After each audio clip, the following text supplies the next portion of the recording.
Dontrelle Willis, Mark Mulder. Willis is excitable. Mulder calm and collected. Willis can be electric. Mulder efficient and overpowering. Tonight, two of baseball's best lefties perform for you. Cards and Marlins, next.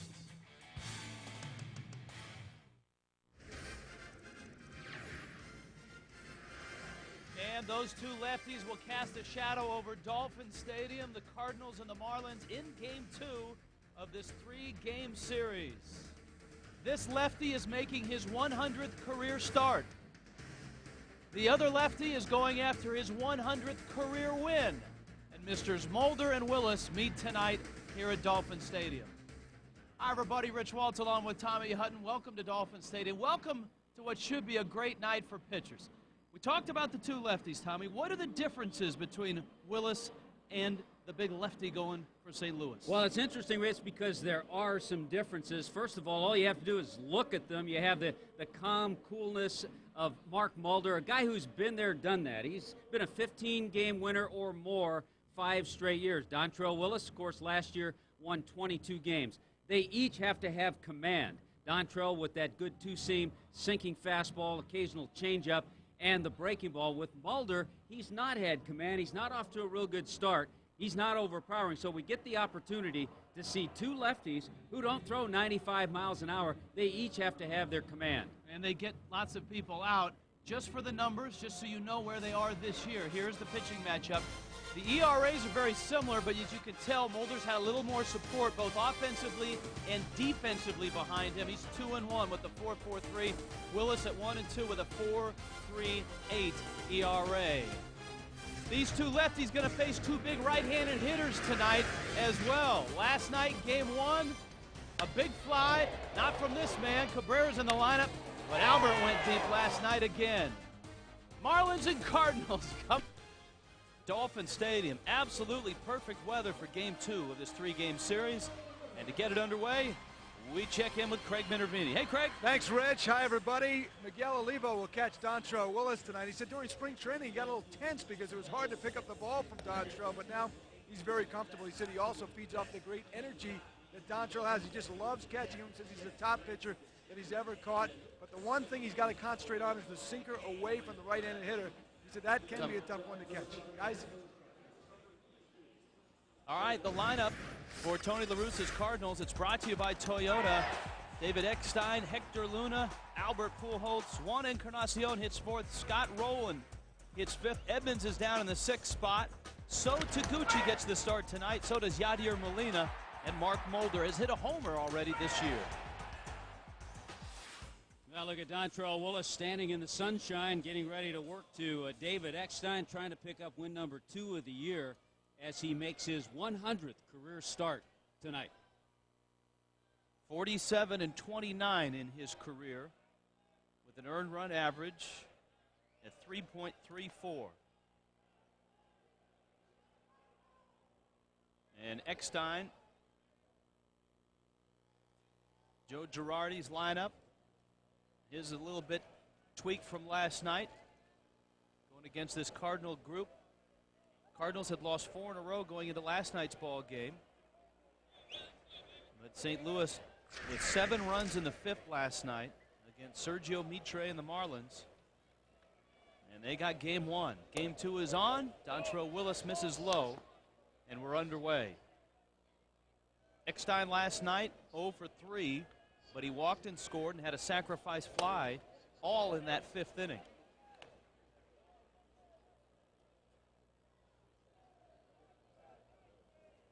Here's the 2-0.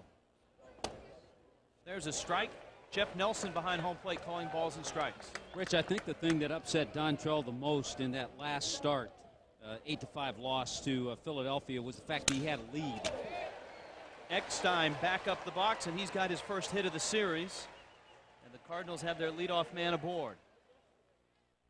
Check in on the defense behind Dontrelle Willis. The defense, as always, brought to you by Rico. How about Dan Ugla? No errors, last 13 games with a lot of chances, 66 chances, and that's including some nice plays that we've seen him make. Willingham, Abercrombie, Joe Borchard in the outfield, Cabrera and Ramirez on that left side, and Miguel Olivo behind the plate. Here is Hector Luna. We saw him last night, but not in the starting lineup. And Willis misses outside. Luna's having a solid season.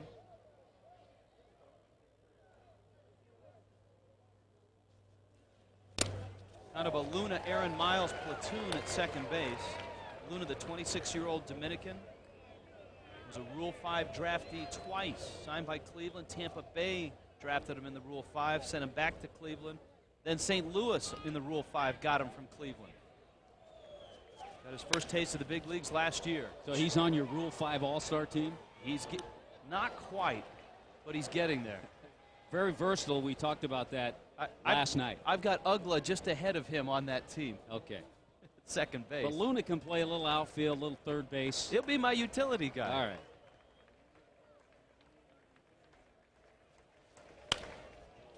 And clearly trying to hit one in that hole on the right side with the hole open.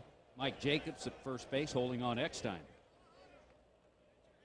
The last start by Dontrelle, one of his most frustrating starts in his career. The Marlins had the lead over the Phillies, and it all kind of came apart in the 7th inning. 1-2 fouled off of Luna's foot.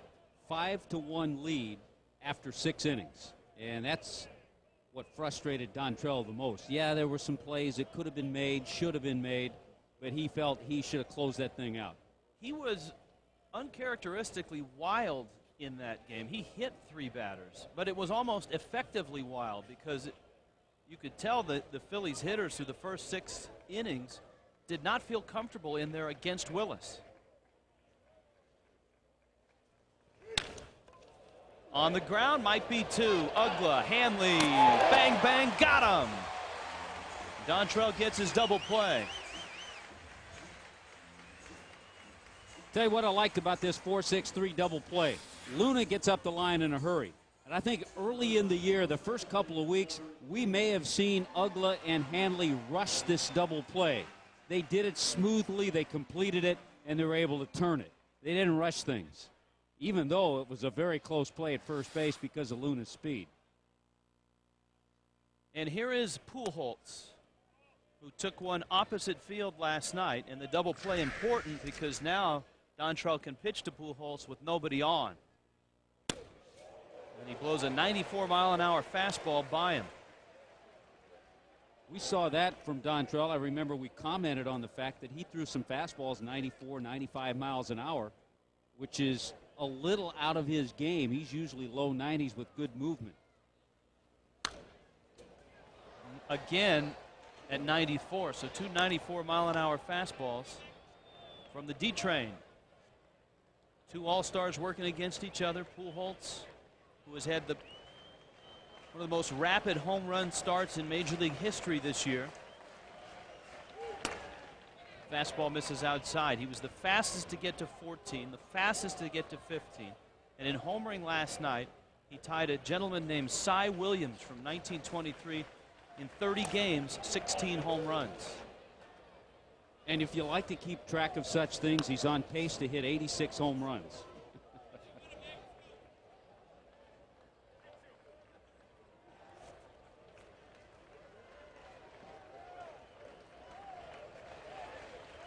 Here's the 3-2. On the ground, Ramirez. And Dontrelle Willis with a nice pick from Jacobs. Sails through the first.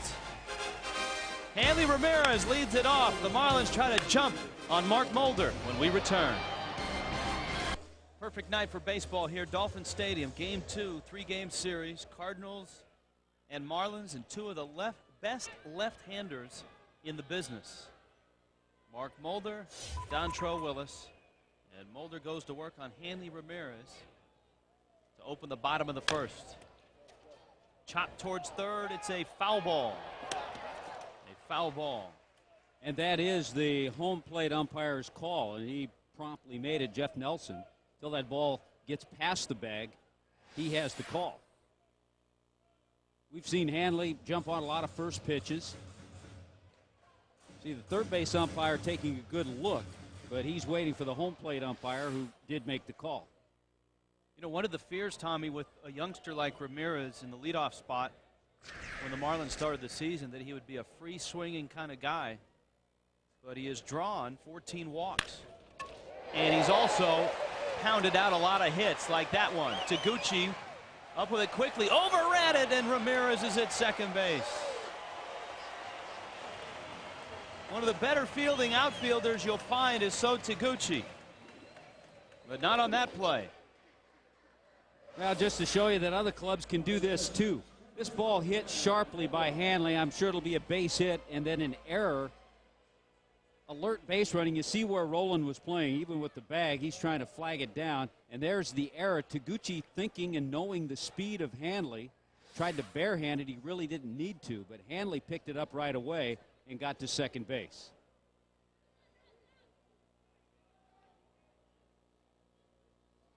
Here's the pitch to Ugla.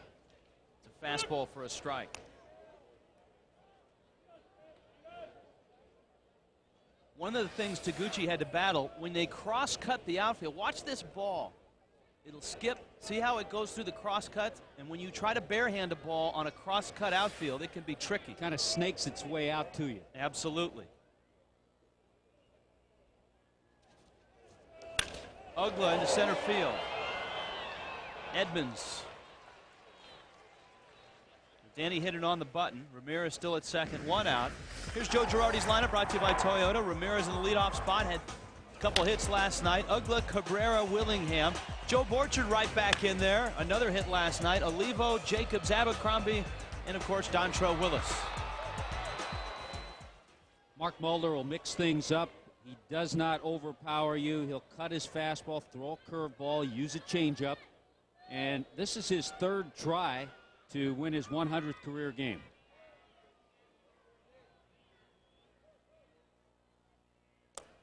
And Cabrera takes down low. Not many Marlins have experience against Mulder. Didn't start against the Marlins last year. He did start a few years back when he was a member of the Oakland A's in an interleague game. Yeah, he's only faced the Marlins one time. Yeah. And Cabrera is not one of those that has a history against him. With the exception of spring training. I know we saw him a couple of times in the spring. There's the Mulder fastball. Checks in at 87 miles an hour.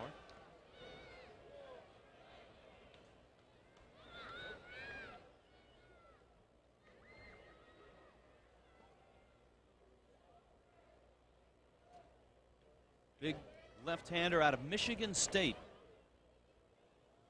First round pick and the second overall in '98 by the Oakland Athletics. One of the things he's been battling, he actually went back to St. Louis to have it checked. He's been battling some back stiffness. 28 years of age.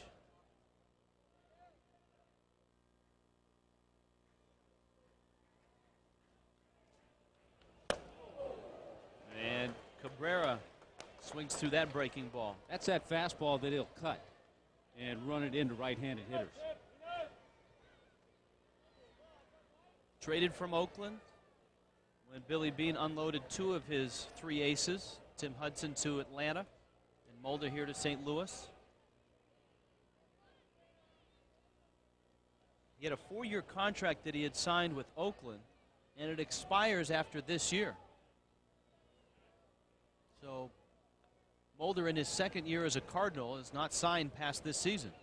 So it's a good thing they've moved into a new ballpark that they pack every night. Of course, they pack the old one too. Ramirez at second. It's really interesting watching Mulder work to Miguel with first base open, and I know it's the first inning, but he was able to get ahead quickly, so that's helped Mulder in his plan in pitching to Miguel in this situation. And a left-hander that works on the third base side of the rubber, you don't see that all that often.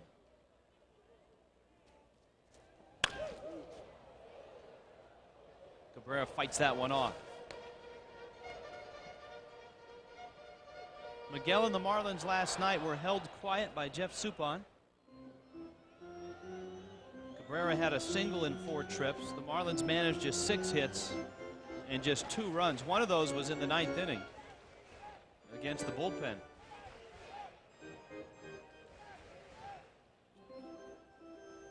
Joe Girardi's ball club comes in at 8-19. Trying to put together a win here at home. They've lost 8 straight games at home.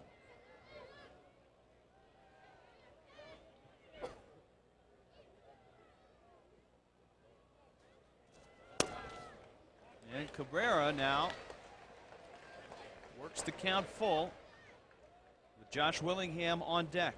The thing about Mulder, he's known how to pitch for so long. He's in a situation where once he got ahead to Miguel, he's just trying to make a perfect pitch. Even now with the count 3-2, he doesn't care if he misses. He's still going to try to make a perfect pitch.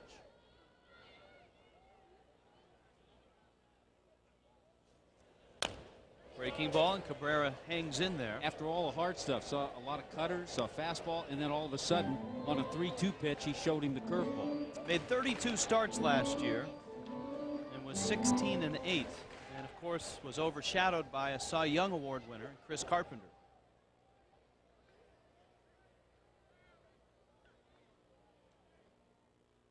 Marlins do not see Carpenter in this series. 3-2. Down low. And Cabrera's aboard. Here comes Willingham. Good eye by Miguel Cabrera. Check in on the defense, brought to you by Rico. Hey, there's a familiar face in right field for the Cardinals. He's used to right field in this ballpark. Juan Encarnacion. Edmonds, the Gold Glover, 8 times in center. So Taguchi in left. Roland, Eckstein, Luna, and Pujols around the infield, and Yadier Molina behind the plate.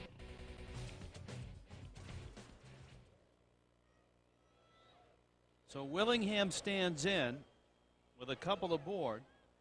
He was 0 for 4 last night against a right-hander. And Mulder runs that right in on the inside corner. That's a good sign there, Tommy, because if that's a pitch Mulder is going to get, then that's a pitch Dontrelle will get. And that's a pitch Dontrelle needs.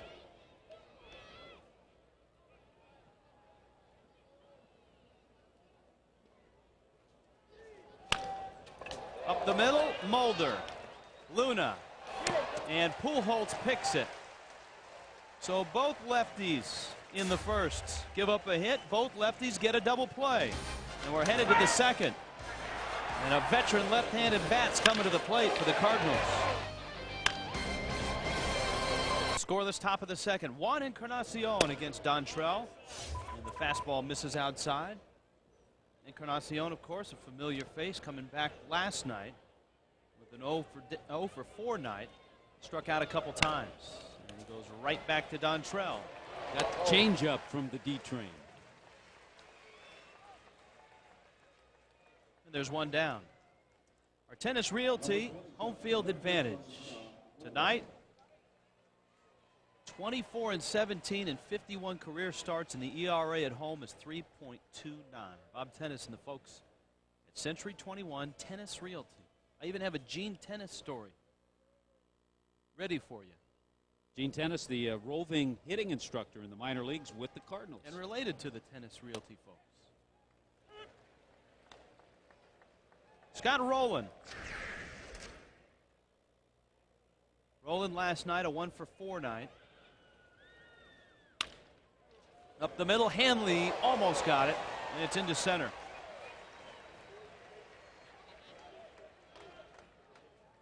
And so Rowland's aboard with 1 out. Braves are coming to town Thursday on the 11th, 7:05. Ladies, you can lock in your seats for the first Ladies' Night presented by Napa Auto Care Centers. The first 100 women in Section 240 will receive a free Ladies' Night t-shirt. Also, take advantage of Benihana Thursday. Save up to $10. 1-877-Marlins, the number to call now and get hooked up. Braves arrive on Tuesday night. Edmonds turns away from a fastball. It's 1-0. Well, the Braves lost again today to the Mets. Had a wild game against the Mets last night, 14 innings. Bobby Cox used 9 pitchers. And that may change their rotation a little bit for that 3-game series. Which could mean good news, huh? It could be good news. I thought I heard they may have to pitch John Smoltz Sunday, tomorrow, against New York. And I think he was scheduled to pitch against the Marlins, so it'll be interesting to see. Edmonds fouls it back.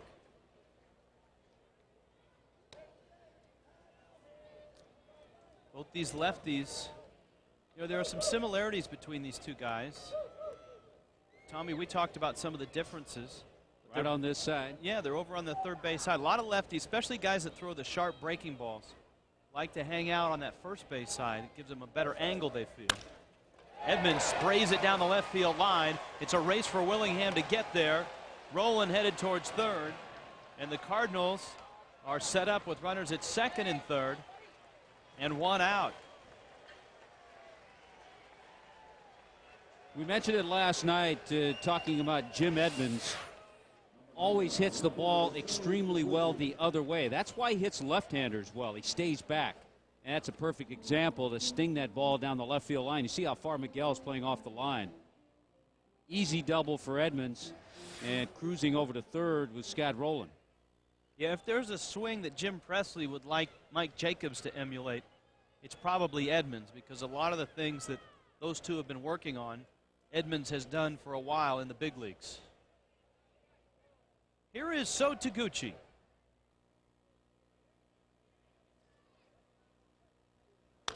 And Taguchi fouls it back. Taguchi out of Japan. He's a little older than most people suspect. He's 36 years of age. He played 10 years in the big leagues in Japan for the Oryx Blue Wave. He was in the same outfield as Ichiro. You know, not a huge star. He wasn't a home run hitter, just a good baseball player. And when he came to the big leagues, and that was 3 years ago, he had a huge lift in his left leg, and his swing was not suited for this game. And he went down to the minor leagues for the Cardinals and remade himself as a hitter. And one of the guys he ran into down there was Gene Tennis, the roving hitting instructor for the Cardinals. They eliminated that leg lift. A lot of Japanese players have it. Ichiro has it. Remember the We film saw a lot of that in the World Baseball Classic. Sadahura Oh, the famous home run hitter, had it. That's something that Taguchi has tried to eliminate. Spread his stance out a little more. And Dontrell blows him away with a fastball. Just what he needed right there. Good heat upstairs to get Taguchi. Leg lift or no leg lift. He threw it by him. There he goes upstairs. Yeah, we're checking out the two pitchers, Dontrell and Mark Mulder, two lefties who decide to stay on that third base side of the pitching rubber. Right now, Dontrell is deciding to stay on that side of the plate with an intentional walk. Here's a look at the two. Yeah, and the difference in the two, you have the more compact delivery of Mulder, and then you have the elbows and kneecaps of Dontrell.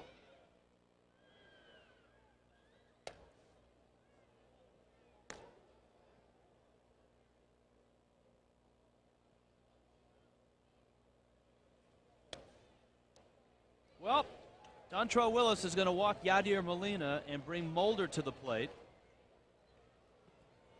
And a guy, even though he spent his career in the American League before coming to St. Louis, Mulder's a terrific athlete. He's an excellent golfer. So he's a good hitter. He's already hit a home run this year. Yeah, his first career home run. So he swings the bat, usually makes contact.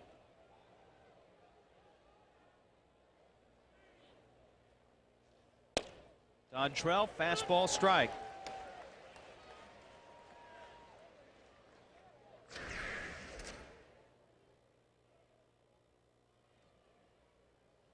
Cardinals have him loaded.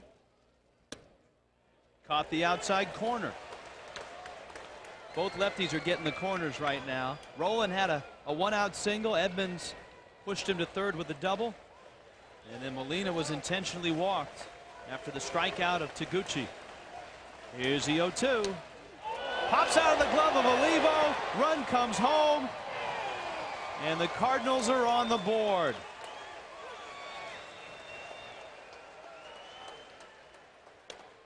He's not easy to catch. The ball moves. And Miguel Olivo has admitted it's been tough to handle Dontrell, but certainly a ball that has to be caught. Haven't heard the ruling, but it should be a pass ball, and it is. So a pass ball. For now, that makes it an unearned run.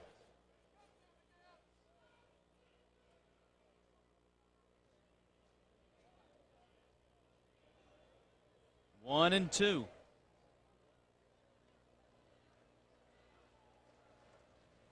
And Mulder goes down. So Willis gets the strikeout, but the Cardinals get the run. Headed to the bottom of the second. Cardinals a 1-0 lead. Mike Jacobs back on his feet when we get back. Mulder, that's the man the Marlins wanted to face in the top of the second. Dontrell Willis had him 0-2, but that 0-2 pitch popped out of the glove of Miguel Olivo for a pass ball, and that's how the Cardinals have the lead. Dontrell did everything that he wanted to do. He struck out Taguchi, which was a big out, and then after the intentional walk, he had the pitcher coming up. He was ahead in the count, and eventually struck him out, but the ball got away prior to that on a pass ball to Olivo. 0-1 to Joe Borchert is outside. Borchert, Olivo, Jacobs.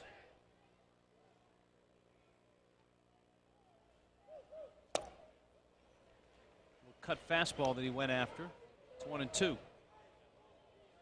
Borchert's third game as a Marlin. Last night, in his first game here as a Marlin at home, he was 1 for 3, and of course he had the 3 hits up in Washington on Thursday night. So far, obviously, the Marlins like what they've seen. Oh, yeah, and he's going to get a lot of opportunities. He's going to get some playing time. Talked earlier today to one of Borchert's Stanford teammates, John Gall, we mentioned last night. They were teammates for the Cardinal. Gall was a corner infielder at that time. He said Borchert mostly right field and left field. 3-2 pitches high, and Borchert takes the walk. And he's aboard at first base. Time now for our Just for Men Hair Color Target Spotlight. Targeting Warren Spahn. And the Warren Spahn Award winner last year is the best lefty in the big leagues, Dontrell Willis. Got the award last night. New and improved Just for Men Hair Color. Targets only the gray. Ain't nothing like it. One of the other similarities between Willis and Mulder, neither has won a Cy Young, but they've both been a runner-up for the Cy Young, as Willis was last year. Yeah, Mulder was second to Roger Clemens. Ground ball. One there. Dropped by Pujols. Safe as Olivo. And so the Marlins have a base runner. And we check in with Craig Minervini. Hey, Craig. Hey, Rich, thank you. You know, each player on the Marlins is a personalized DVD. Many of them, in fact, made by video coordinator Colin McRae. Mike Jacobs looked at these to see a flaw in his form. What he looked at was his right lead foot tapping too early. He looked at good results, like on the left here when his foot was together with his swing, that right foot, and last night made the correction. He hit the ball hard twice, got a base hit and a walk. What was happening, guys, was that right foot was ahead of his swing. So he had nothing left, and he was lunging at balls. Now he's talking with Jim Presley about easing into that swing, not being too anxious, and having his foot work with his bat. Guys? Well, here is Jacobs. In fact, they had to pull out the video not only from this year, Tommy, but they pulled out the video from his month in New York. Video has become very valuable. I know the other day, Rick Kranitz gave Jason Vargas a video of a Tom Glavine game.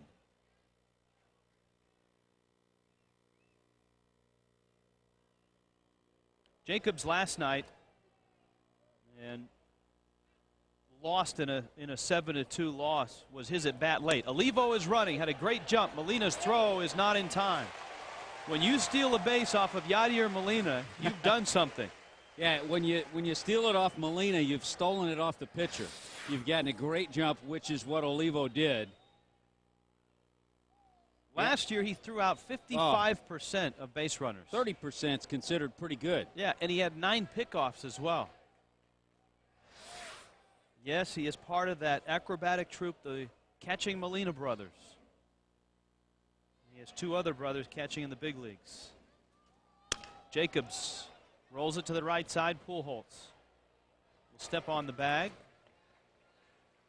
And so with 2 outs, Reggie Abercrombie coming up with a runner at third base. I think Pujols is like a lot of sluggers, Tommy, in that they know he's a great hitter, and over the course of his career, he's just trying to become a better first baseman. I think Carlos Delgado is another guy like that. Yeah, and if you talk to Tony La Russa and his staff, they'll tell you how much Pujols works on his defense, and he's a very, very smart player.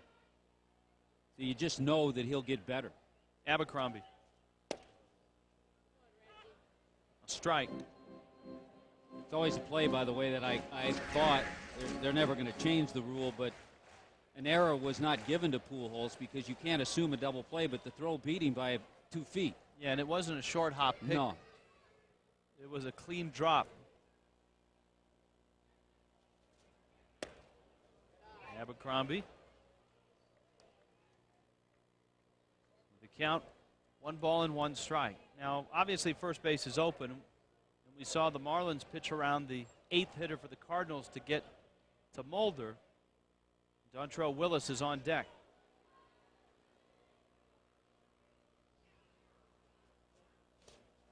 And Reggie goes after a pitch in the dirt. I think if Reggie keeps chasing pitches like that, they'd rather pitch to him than Dontrelle. I think you're right.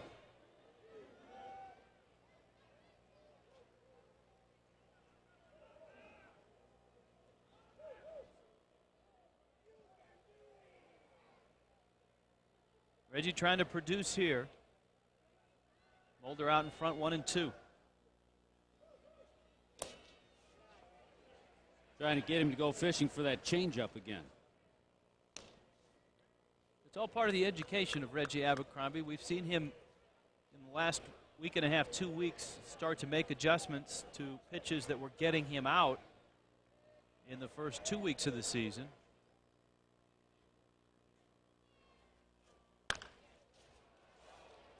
Pulls that one foul.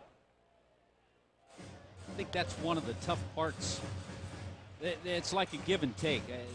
This day and age, you have so much video, you can watch a lot of pitchers, but you really aren't going to learn until you face those pitchers. But with the scheduling the way it is, the Marlins face the Cardinals. The next time they see the Cardinals, the last 3 days of August. So you really can't get any feel, and you might not even see Mulder in that series. Marlins didn't see him last year. The 2-2. Well, Reggie has made an adjustment because Mulder has thrown a couple down there. Molina blocking it. Yeah, he's tried that changeup again. Now we've seen Mulder throw a 3-2 curveball. He's got a lot of choices here. He can try that. He can go up with a fastball, or he can throw that changeup again.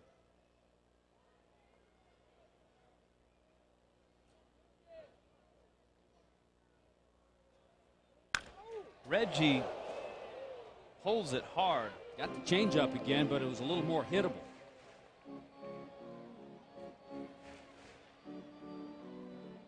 Mulder wanted to keep this ball around ankle high, and look where this changeup arrives. Right there.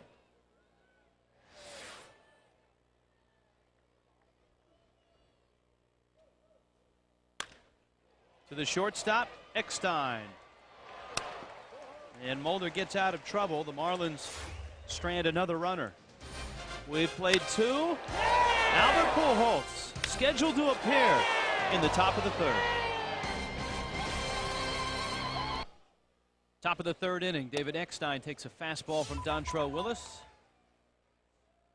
And it's 0-1. Eckstein, of course, from Sanford, Florida, Seminole High School, University of Florida.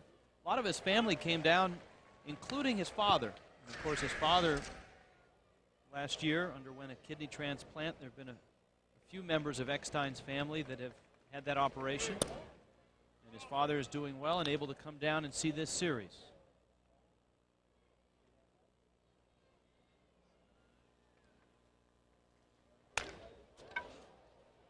Into right field, Borchard battling the sun. And a quick out for Dontrell.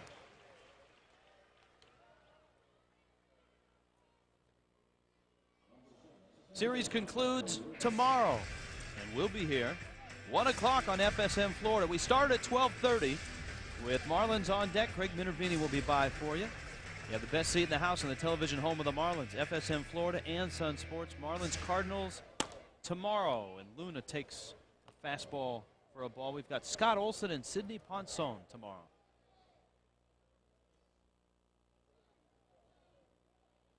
Luna bounced into a double play back in the first inning. Dontrell's working the ball well tonight, in and out. Changing speeds. Every once in a while you'll see an 88-mile-an-hour fastball. We've seen 94. And the breaking ball.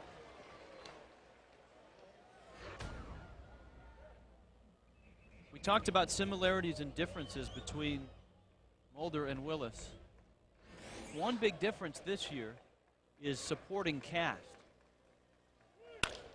Luna jumped on that one into the gap. Willingham is over to cut it off, and Hector Luna's got a single. And that doesn't just go with, run support. It also includes the defense behind you and how your team reacts. And there have been a lot of cases with Dontrell on the mound where the Marlins have made mistakes. Some have been errors. Some are not errors, but they're still mistakes that have cost him in his starts. Well, you have that solid left side behind Mulder. Gold glove of Scott Rowland. David Eckstein at short. You got Yadier Molina behind the plate, and you've got a great outfield in Edmonds in center. When Taguchi's in there, can be a Gold Glove caliber guy in left.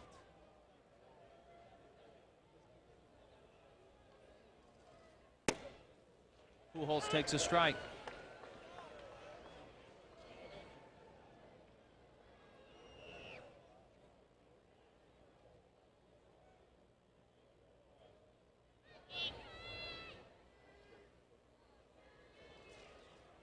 The word that you use to describe Pujols is not a word that is often thrown around when you're talking about a big, brawny slugger, and that is smart. I had a long talk with his hitting coach, Hal McRae, a great hitter in his time, and he talked about that. That's about the astuteness of Albert Pujols. He didn't just go up there and swing. I mean, he has a plan, studies a lot. There's Hal. Great career he had. One of the greatest DHs of the early DH time. So this is a battle of the McRaes tonight. Pitches outside. You've got Hal McRae, the hitting coach for the Cardinals, and Cullen McRae, who is the fine video coordinator for the Marlins. Charting all the pitching and hitting. Yeah. Now Hal gets to come out into the sunlight. Cullen right now is deep inside Dolphin Stadium with all the video screens and DVDs. Craig showed you the DVD that he provides for all the players. It's nice to have somebody like Cullen who has a baseball background and knows all the gadgets. 3-2. Hit foul. Our Geico quote of the day. You can say he's hot right now, but he's always like this. That's who he is. Joe Girardi about Pujols. The other thing that's amazing, and we talked about it, he's walked 30 times. He struck out only 7 times this year. High fly ball, and it'll stay in the yard. Willingham, for a moment it looked like he had lost it. He had his hand up, but he gets it just shy of the track. 2 down. And if you're Dontrell Willis, you're just saying, whew, he just missed it. Albert Pujols hit that ball well, had a good swing, just got under it. Or it finds the upper deck, which he did that a few times in batting practice. There were a lot of oohs and ahs, and it was very reminiscent of when Mark McGwire used to take batting practice, both as an Oakland Athletic and then, of course, as a St. Louis Cardinal, where everything in the stadium kind of comes to a standstill to watch. I can remember that. I can remember being up here doing my notes and getting my scorebook in order, and all of a sudden McGuire started to take some swings in batting practice. You just stop and you'd watch. It was incredible.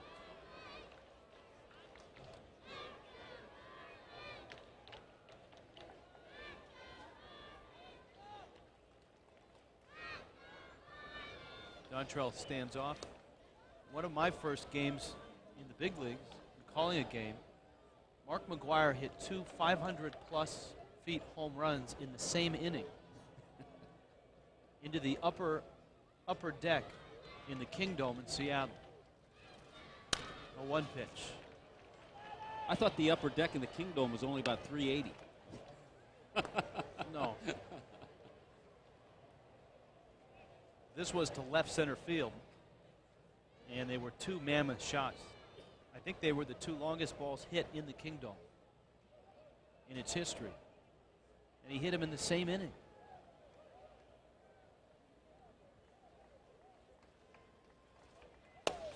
Breaking ball misses inside. Of course, a lot of the shine of McGuire's feet has dulled this last year with the steroid investigation and all of that. 1-2 pitch is fouled at the plate. And that whole McGuire-Sosa race, which was so heralded at the time, doesn't seem so special anymore. No, it doesn't.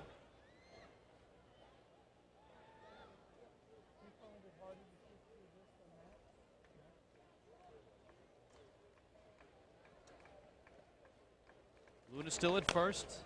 I guess one way to look back on that is something I've done. And in the case of Sammy Sosa, nobody else hit 60 home runs 3 years in a row either. So what he did, and he was not alone in the accusations, still no proof. And I'm sure he wasn't alone. But nobody else did. So Sammy Sosa was the only one who hit 60 or more home runs 3 years in a row. In his era. In his era. Of course, Sammy had to deal with the cork bat incident as well.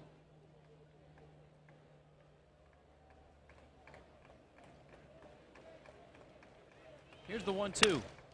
Look out. That bat's snapped in half. Well, there are pieces everywhere. There's the biggest chunk. There's another piece on the grass in front of Miguel Cabrera. Watch this. Here it comes.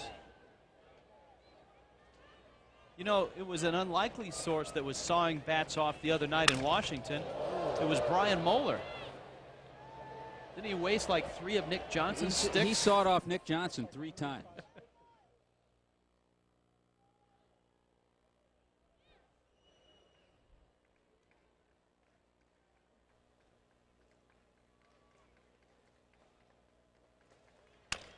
Back to the mound. Dontrell, quick flip to first, and he's out of the 3rd inning. Headed to the bottom of the 3rd, the Marlins and the Cardinals in game 2. And it's 1-0 St. Louis.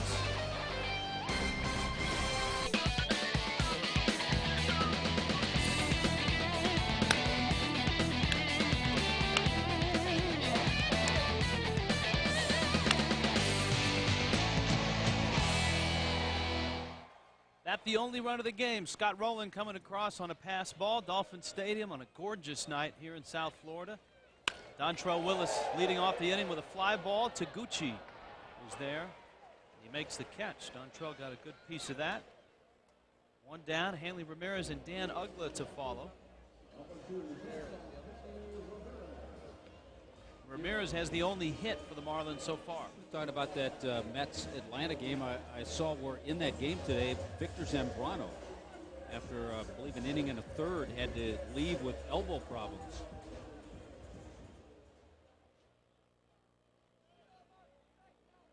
Phillies placed Mike Lieberthal on the disabled list. We'll see a little bit more of Sal Fasano now. I keep waiting to see Livan Hernandez's name in terms of some sort of an injury because of his mysterious exit the other night in our game. And the velocity of his fastball, yeah. too. Here's Hanley Ramirez, and the 1-0 is pounded towards Eckstein. And a former walk-on at the University of Florida throws him out at first. You get hooked up with the Home Equity Mortgage Marlins 10-pack today. that locks in seats for the biggest games of the season. Prices start at just $90. It's the Home Equity Mortgage 10-pack. You'll get to see the Marlins battle the Red Sox plus 9 other great games. So make sure you're hooked up with a 10-pack today by calling 1-877-MARLINS or visiting FloridaMarlins.com. Here's Ugla.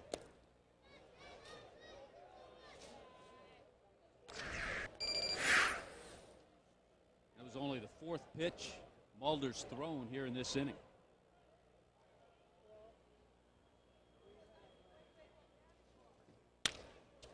Poked into right field, and Encarnacion is there. A very brief 1-2-3 for Mark Mulder. Marlins and Cardinals. Cardinals have a 1-0 lead. Well, what would you expect with two of the top left-handers in baseball? Top of the 4th, low-scoring affair. Cardinals' only run has scored on a pass ball. And this is the man that scored it, Scott Rowland. Edmonds and Taguchi to follow.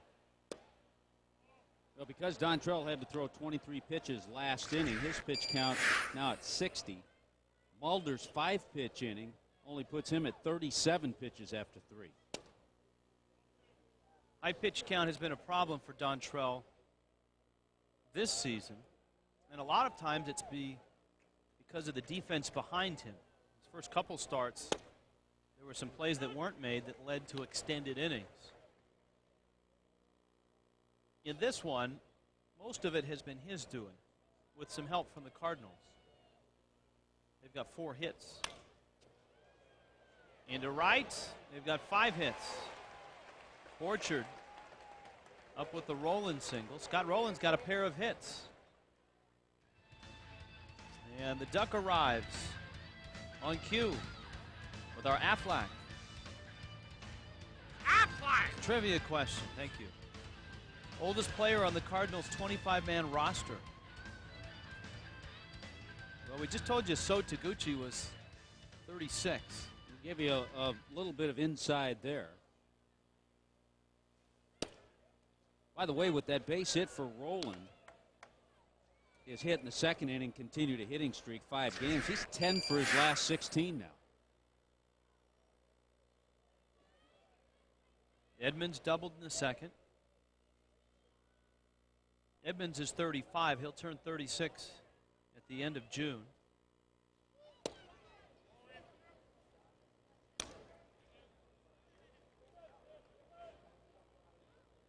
Right now, I think So Taguchi is the leader in the clubhouse.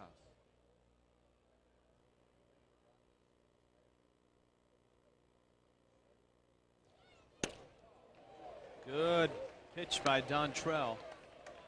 If you can show him that and then just run fastballs in on his hands, you're going to have more success. He loves that pitch out over the plate.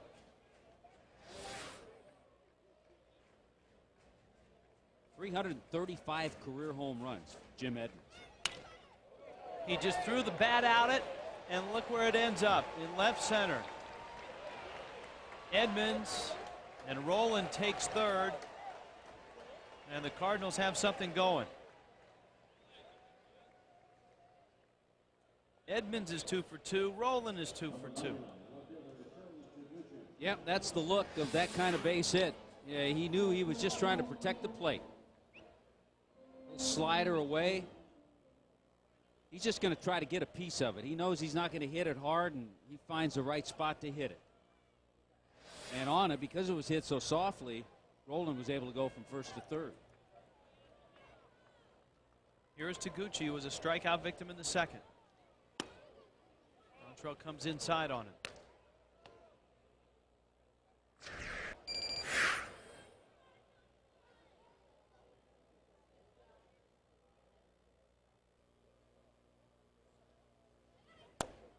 This is a situation where you say, even if Dontrell can hold the Cardinals just getting 1 run here, he's done a good job. But that makes it a 2-0 game, and the way Mulder's handled the offense, you just hope that's not too much. Pulled to 3rd. It eats up Cabrera, and he doesn't get Taguchi.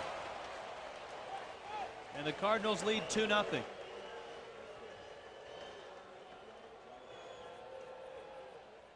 in between, thought about 2, couldn't get 2, thought about 1. By the time he threw to first base, Taguchi had himself an RBI, but it'll be an error charged to Miguel Cabrera. You just hate to see the play like this behind Dontrell Willis.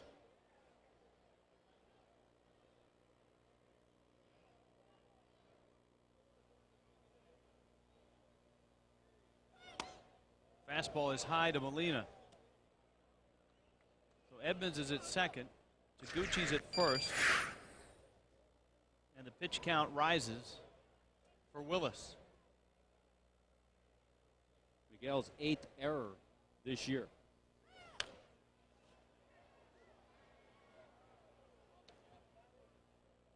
One and one. The catching Molina brothers include Benji, who's now in Toronto, Jose, who's left over in Anaheim, and of course Yadier.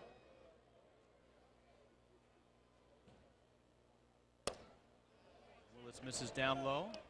Bet they have some good stories when the 3 brothers gather around and talk a little baseball in the offseason. And their father was a catcher too. How about the different pitchers they can talk about that they've all handled?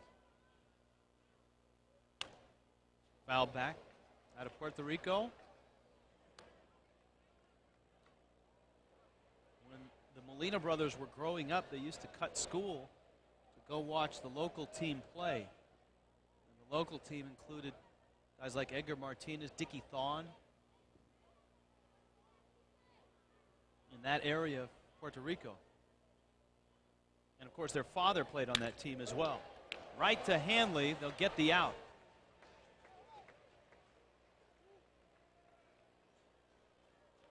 Dontrell gets an out, and it's a loud one. Monday night, 7 o'clock, right here on Sun Sports. Whit Watson will referee the discussion on the NBA playoffs, Major League Baseball, and the PGA. Florida's top sports journalist will join the panel to review the Miami Heat's first round of the NBA playoffs. Heading on to the second round, the first full month of the Major League season, and the latest news from professional golf. Here's Mulder now.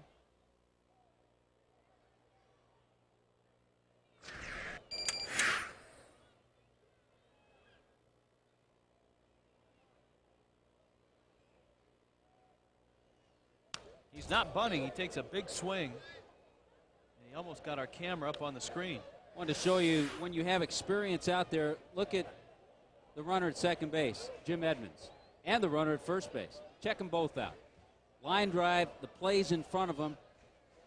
Hold your ground. Stand pat. They both did that. There was no double play. How many times have we seen that happen this year where a Marlins player takes 2-3 steps off and gets caught off?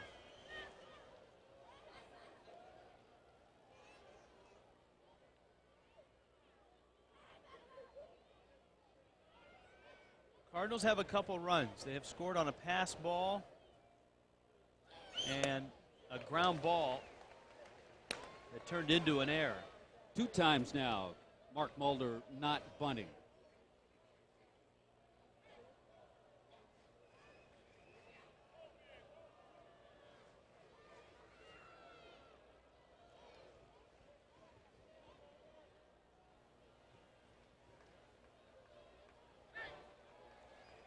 Now he is bunting, and he fouls it back. That's a strikeout. You know, we talk about how a pitcher can work a hitter and they pitch backwards to him. That was a backwards at bat. Couple of swings, then he decided to drop down a bunt, fouled it off. All right, here is Eckstein.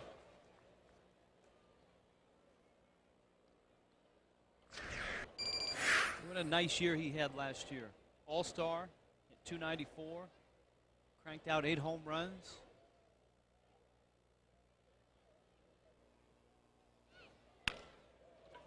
Right to Cabrera, and the line drive ends the inning. But the Cards get another run and lead the Marlins 2-0. 2-0. Mark Mulder's Cardinals lead Dontrell Willis's Marlins. The Marlins will try to get on the board.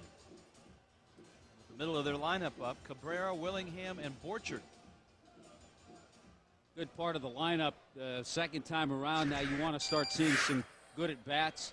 Remember, Mulder had a 5-pitch inning last inning.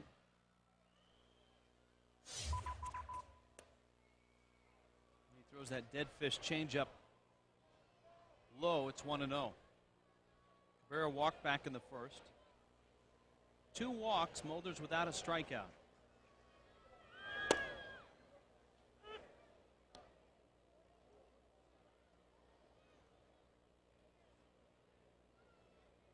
Tough part about the games that Dontrell has had, the thing that goes through your mind is that you can't make a mistake. There have been enough of them made behind him. Right. And so then you put pressure on yourself. And you say, I can't make a mistake. I have to be perfect. And it's tough to pitch that way. And that's something that Rick Kranitz addressed with Dontrell last week, in that, Dontrell put so much pressure on himself with this young team that, it's my start. Here's our chance that we're going to win. And Dontrell feels like he has to carry the whole team on his shoulders on that night that he starts.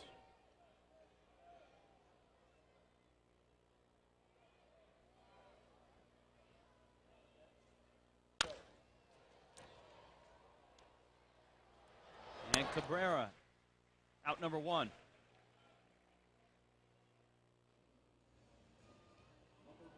All right, the answer to our Aflac trivia question: oldest Cardinal, the 25-man roster. I think we nailed it earlier in the game. There he is. So Taguchi.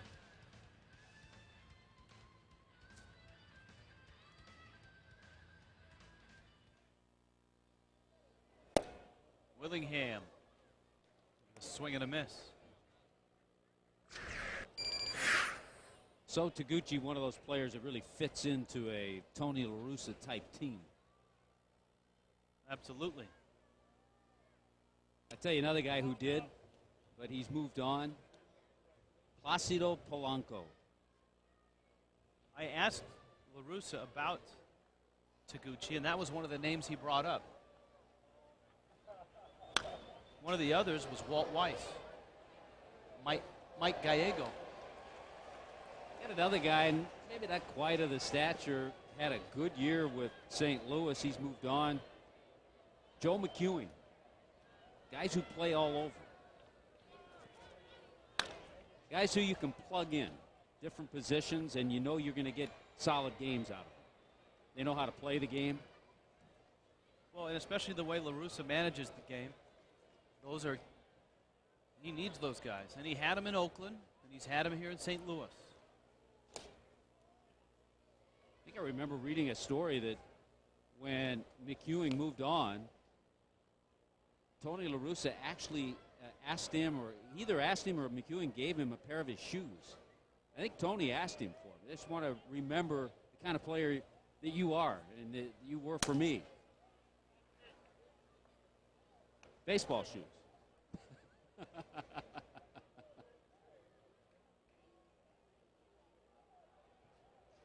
Willingham with a full count.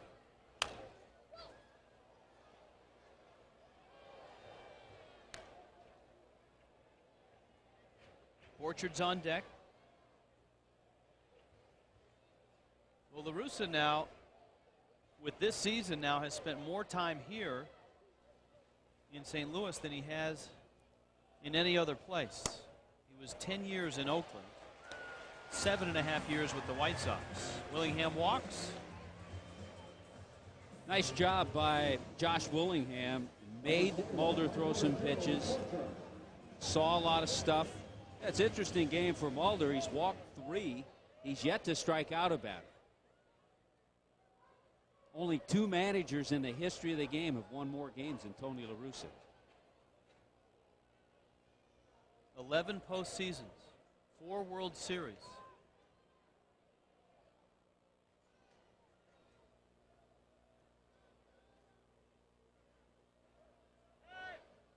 Borchard steps out.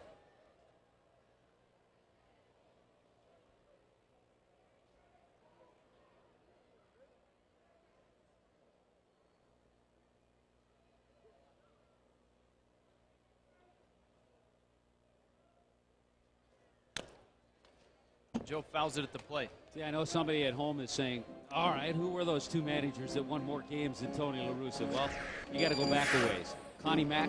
Man with the straw hat. Connie Mack and John McGraw. That's it.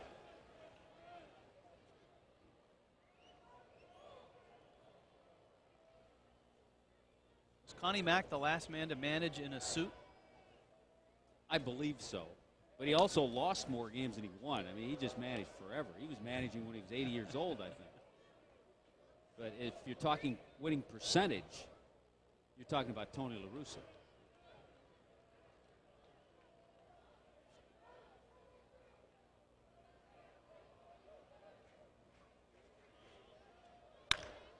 Borchard hits it. Nice stop, but no throw from Roland. And Joe Borchard has got himself a hit. He is hit in all 3 games as a Marlin now. Well, he's been on base twice tonight. He walked his first time up. Had a good battle there, and that ball had some serious topspin. He hit a ball that when we talk about the quickness of the infield here in this park. And when you have topspin, quick infield, it's going to get by you. And that ball was by Roland as he reached out and just couldn't hang on. Would have been a tough play anyway. I doubt he would have thrown Borchard out. So base hit all the way. And the Marlins have something doing here in the 4th. Here's Olivo.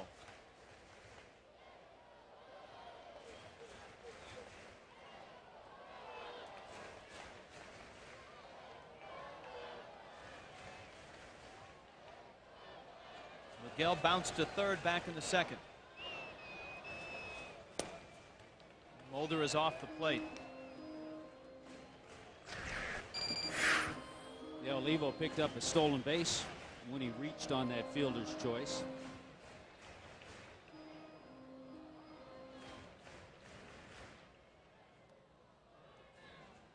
We've had many discussions this year about trades, certainly because of how the Marlins split apart in the offseason.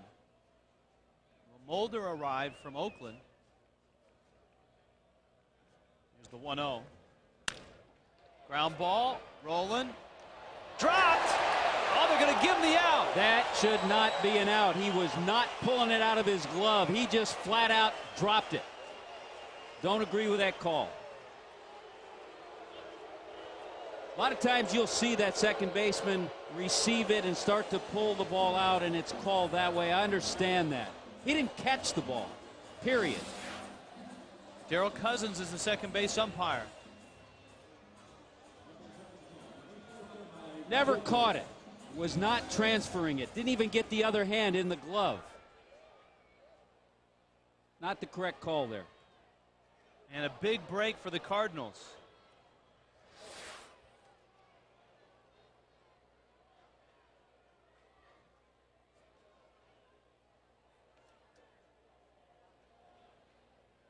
And so here is Jacobs. That was Tim Timmons, the second base umpire. Cousins is over at first, and Mulder catches the corner. Jacobs facing one of the toughest lefties against lefties. Last year, left-handed hitters hit just .201 against Mulder and managed just 3 home runs. Well, we mentioned that early in the year when Jacobs went deep against Andy Pettit. Runners at the corners. And Olivo is back.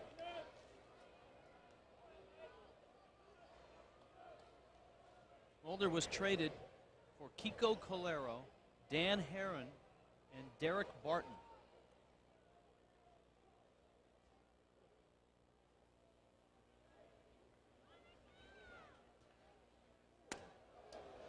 Sometimes, such is the crapshoot sometimes when you're looking and trading a guy like Mulder, and the Marlins went through this in the offseason, trying to get young prospects in return. Sometimes they turn into great stars. Sometimes they're guys that you really haven't heard that much about.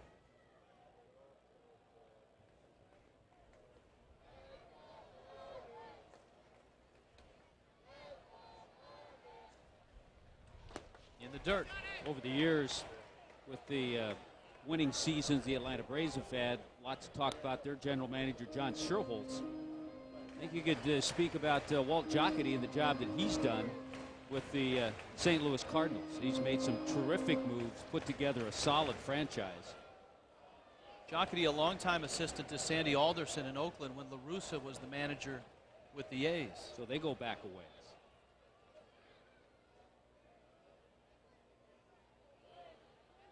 Yeah, he was named their VP general manager, Walt Jocketty, back in 1994. Molina's out to talk to Mulder.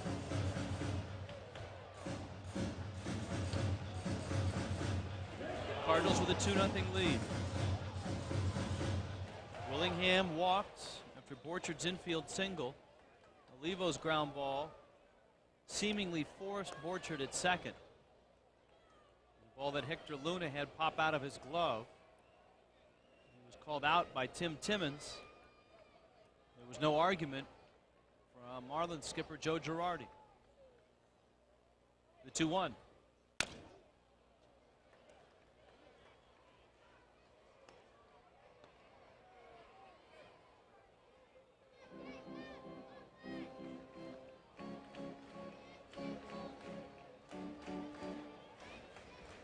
Cardinals starting staff is a formidable unit. 14 wins combined already for this starting rotation. Jacobs went after the breaking ball, and the inning ends, and the Marlins leave a couple more runners on base. So far, a frustrating night against this lefty. It's 2-0. I'm so excited that she's on her feet, on the rail, watching these two lefties throw. Ganando los Cardenales, y saludos a nuestros fanáticos. ¿Qué tal, Rich? Tommy, how are you? Hey, ¿qué tal, amigos? Very well. Thank you, Raul and Cookie. Hey, we got to get some runs going on right now. Yeah, some good left-handers throwing tonight. Absolutely. Good two pitchers. Yeah, all right, well, have a good show. You too, guys. If we get some runs, we'll send them over to your booth, too. Thanks a lot. That one poked down the right field line, and it's going to fall for a base hit. Luna is racing towards second, and he's going to have himself a double. Hector Luna is on for the second time in the ball game as he opens the fifth with a double. Well, there have been a couple of balls blooped. Remember the one that Edmonds threw his bat at? Roland blooped one to right field. That blooped double there.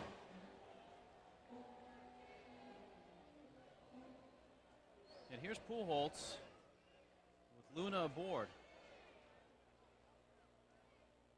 Bounced out in the first, flied out in the third. All Pujols has done this year with runners in scoring position is go 11 for 22. That's it? He wants to make sure he hits higher than Eckstein this year with runners in scoring position. What was Eckstein, like 370 something last year? 373 last year. At the knees.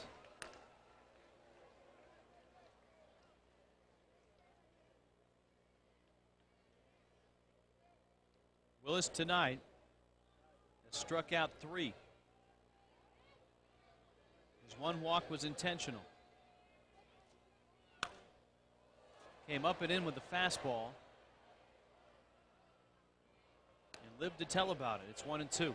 One of the things mentioned in talking to Hal McRae, the Cardinals hitting coach, he talked about how he likes to work with his hitters, especially against a guy like Dontrell, on patterns.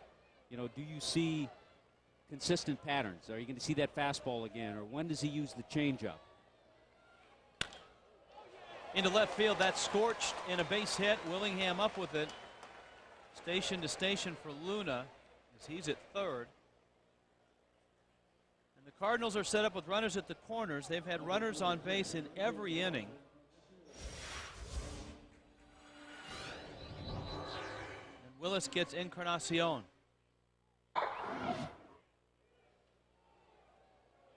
Yeah, Dontrell's been pitching out of jams all night.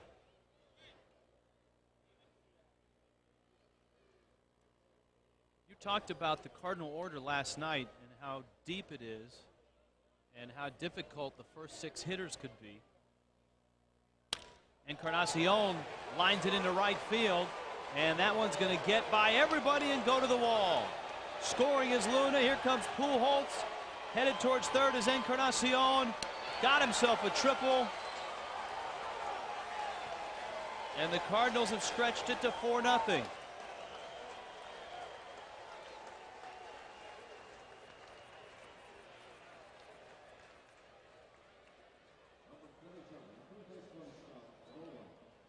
Five at-bats Encarnacion had against Dontrell without a hit. At bat number 6, he gets that fastball a little flat, didn't have a lot of movement, puts a good swing on it, and once he got it past Joe Borchard in right field, 3 bases for Encarnacion and 2 big RBIs.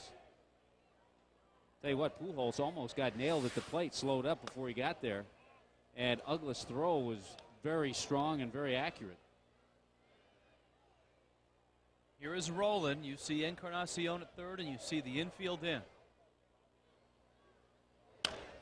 Many teams, you get past the cleanup hitter, and you can take a breather. But tonight in the Cardinals lineup, there's Scott Rowland in the 5 spot, and Jim Edmonds hitting 6th. You also have guys not only who are threats, but guys who are good situational hitters, too. Yeah, Taguchi follows in the 7th spot. And, of course, Eckstein is built for that leading off. Nobody out. 2 across here in the 5th. Down the right field line, and just foul.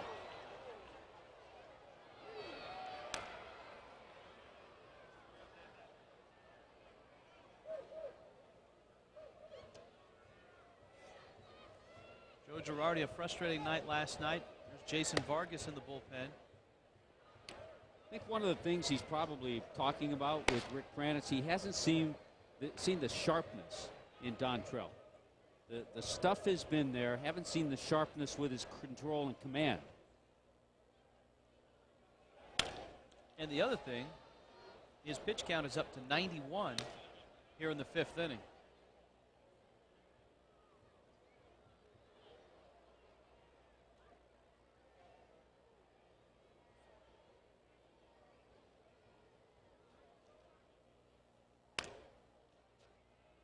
Getting a good battle from Rowland. Fouled off a couple of fastballs the other way. Finally spun one up there. Breaking ball, and he hung with it and fouled that off. Jasper, Indiana. That's where Rowland is from.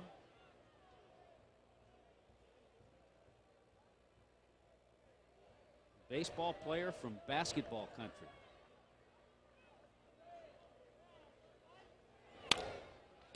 Right to Cabrera. Dontrell has an out. We check in with Craig Minervini. Well, thanks, Rich. Great before the game. Great to see the fans and the Marlin wives to help out in their annual food drive. They collected lots of food, non-perishable items for the needy here in South Florida. Kim Girardi on hand. Many of the wives of the Marlin players. Ginger Willingham, Josh Johnson's wife was there. This is their annual drive, along with the National Letters Society, which begins their drive this time of year. So good to see. Back to you. Edmonds slices this one to Willingham. Tagging at third is Encarnacion. Willingham's throw is not in time, and the Cardinals put their 5th run across. Edmonds 2 for 2, and now with a sacrifice fly. Just great situational hitting by Jim Edmonds. Didn't take that full cut, that big cut that we see him take a lot of times. Look at this. Right there. Just put the ball in play, get it in the air, get the sac fly. And he got it deep enough to score the run from third. Because he's a guy who strikes out a lot. So a different situation, he's going to have a little different swing.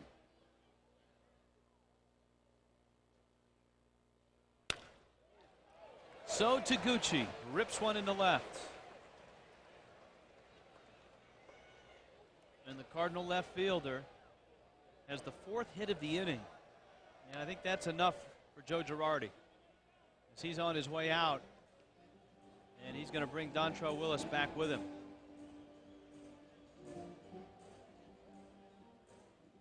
And the Cardinals have knocked out the Marlins ace here in the 5th inning. Or at least, let's see, he's going to stay with him. So Girardi came out. The bullpen is ready. Vargas is ready to go.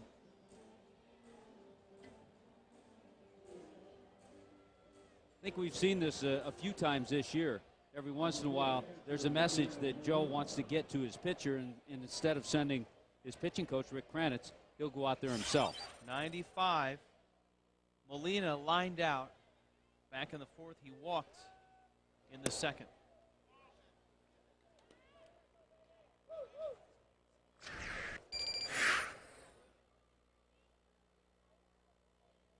Dontrell's spot is due up second in the bottom of this inning.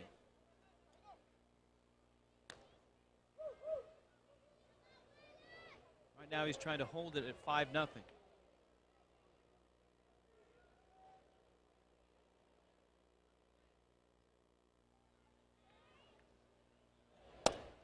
Breaking ball for a strike. And that's a big lead. I mean, it's a big lead against any team, but except for a handful of games, the Marlins offense has not shown the ability to come back from 5 runs down, especially with a pitcher throwing the way Mulder is. A strike that Olivo has trouble catching. And sometimes when you handle a pitch like that, you take away the strike. Fortunately, they got the call.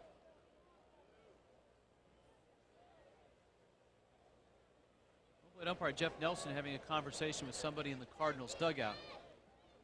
Somebody probably questioned that last call.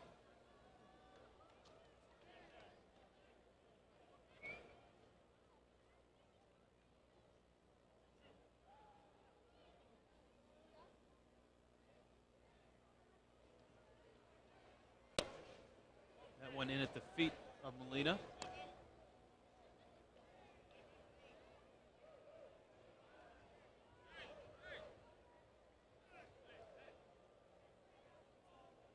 Count full and 2 outs. The Marlins will not hold Taguchi on, and he'll be moving.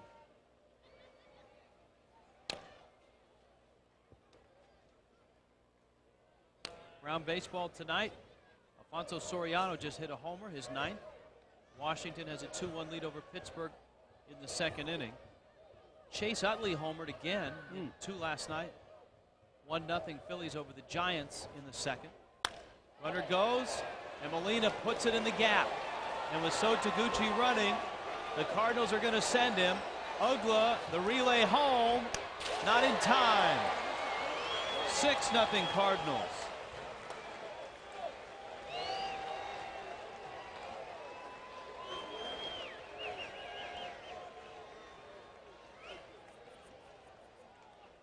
That's been a real struggle for Yadier Molina.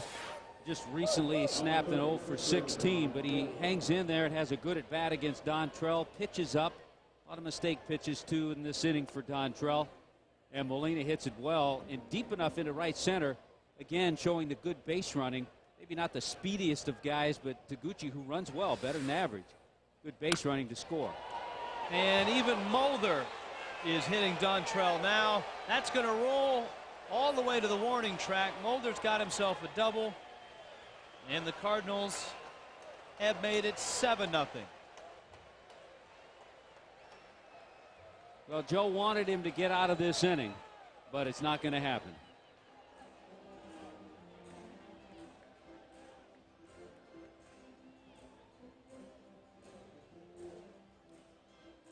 His last time out in 7 1/3 innings, Dontrell gave up 8 runs on 8 hits.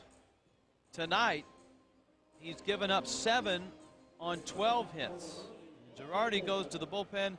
Here's our Marooney call to the bullpen. 0 Cardinals. Dontrell Willis's night has dissolved here in the 5th inning. And it's interesting to note that last night it was the 5th inning, the big inning for the Cardinals. In the double switch, there's Wes Helms. You do this this part of the game because you're trying to get a little bit more out of Jason Vargas. You don't want to have him hit, or it wouldn't be all that bad if he does. He swings the bat well. But Helms will hit in the number 9 spot. That spot due up second in the bottom of the 5th. If and when we get there. Vargas misses outside. Yes, one of the things you have to ask yourself, remember, it was right after the All-Star break, I believe, last year, that Dontrell had some rocky starts. I mean, really rocky starts. And then started to regroup. So we all know he's better than the way he's pitched the last 2 games. I think what you said early is evident in that he He really is putting a lot of pressure on himself to be perfect. And unfortunately, or fortunately, however you want to look at it, he's that kind of personality where he takes that all on himself. One of the most impressive things about Willis this year are on the days and the nights he doesn't pitch. He's so lively in the dugout. He's the guy on the top step. He's really the heart and soul of this ball club. There are a lot of star pitchers, and Dontrelle Willis is a star pitcher. There are a lot of star pitchers that put in this position with a lot of his teammates from last year gone would sulk and find a corner of the dugout and not be there for his teammates.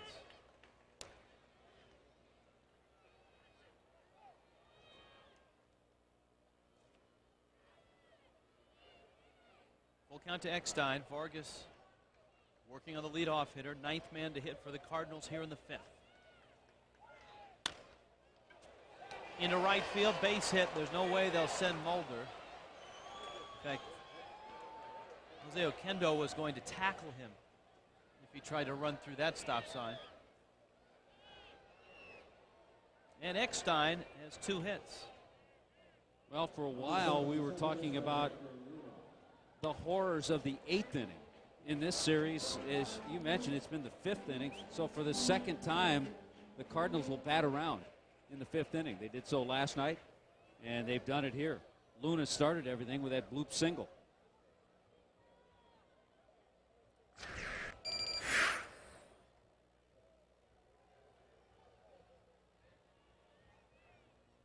And Vargas delivers. A strike, throw down to first. Eckstein is back.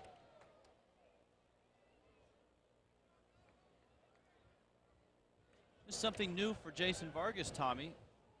Not necessarily the relief role. He did a little bit of it last year, but having to pitch on just a day's rest because he threw on Thursday night up in Washington. Well, that's right. And Joe Girardi even mentioned, Joe said he's not ready to go on back-to-back nights yet.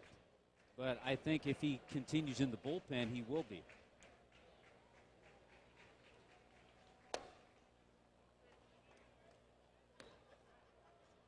The routine is so much different for a middle reliever than a starter.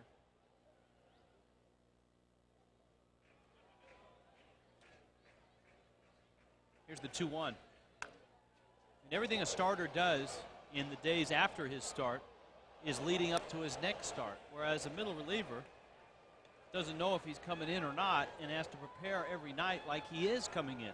It's even different. The routine is even different for a middle reliever than a closer. Closer knows when he's going to come in. He kind of sees how the game's going along. Some closers watch the first 4 or 5 innings from the clubhouse. Slowly hit. What is Trevor Hoffman? He relaxes. He takes a shower. Takes a shower. Like, gets himself nice and clean, and then heads out to the bullpen about the 6th inning.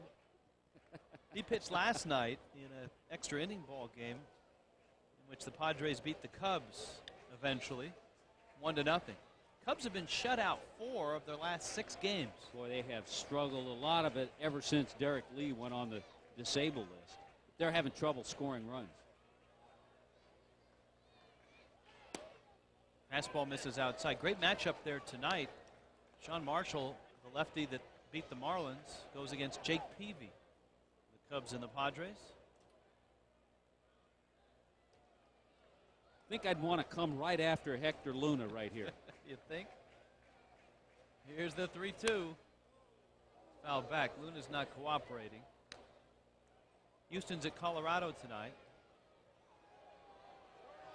Wandy Rodriguez is 4-0 going for Houston. He didn't pitch that well against the Marlins, but ever since then, he's been one of their most solid starters. He's had a better start than Andy Pettitte.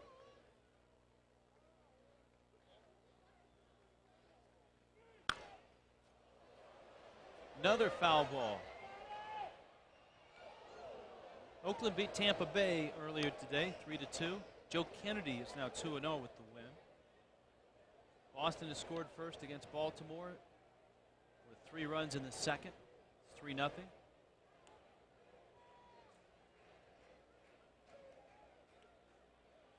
Again tonight, Joe Girardi and his ball club find themselves in a deep hole. It was 7-0 last night in the 5th inning. As Hanley Ramirez throws out Luna, we're headed again to the bottom of the 5th, and again, just like last night, it is 7-0 Redbirds.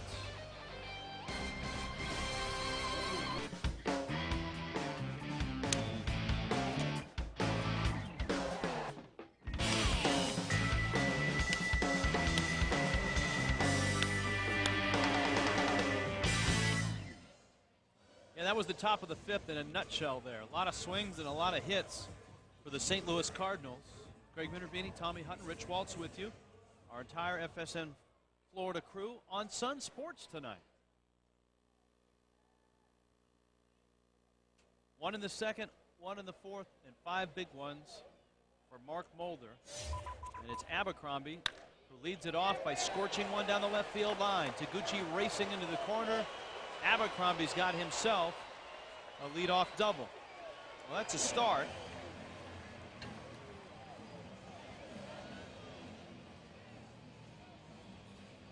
Abercrombie had a pretty good at bat against Mulder back in the 2nd inning, Tommy. Yeah, and you know, I don't want to put a damper on Reggie's double because he had a good swing, but you're going to see different pitches with the score 7-0 than you are in a 1-0 or 2-0 game. And if Mulder gets in a jam, he'll start throwing different pitches. All right, here's Helms. Let's see what he gets. West came into the ball game in the double switch in the top of the inning.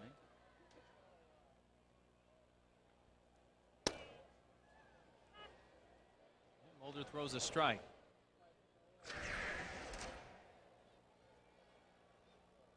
Helms right at 250. He's been a very good pinch hitter. On the other hand, we'll see how Mulder reacts. Remember, he's had some back stiffness. He was on the bases.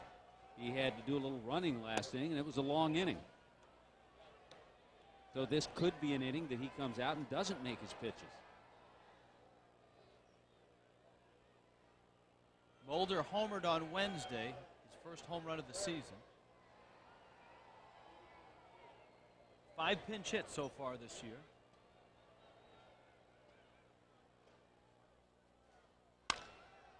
And he rolls it to the left of third. Scott Rowland makes the play.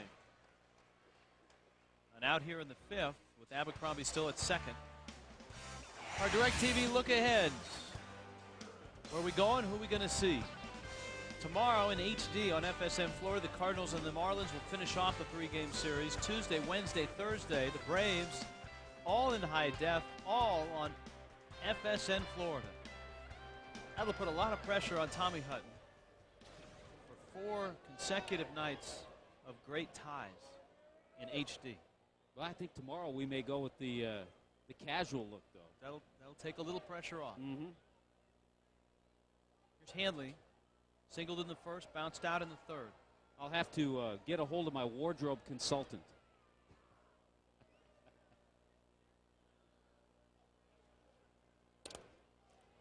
Well, Mulder bounces that one up, and Yadier Molina has it squirt through the 5-hole. See if it's a wild pitch. Probably will be, because I think it did hit in the dirt. Generally, even if a ball maybe should be blocked, if it hits in the dirt. It was close, though. Yeah. That could be a wild pitch. If he catches it, it might not hit the dirt. That's right.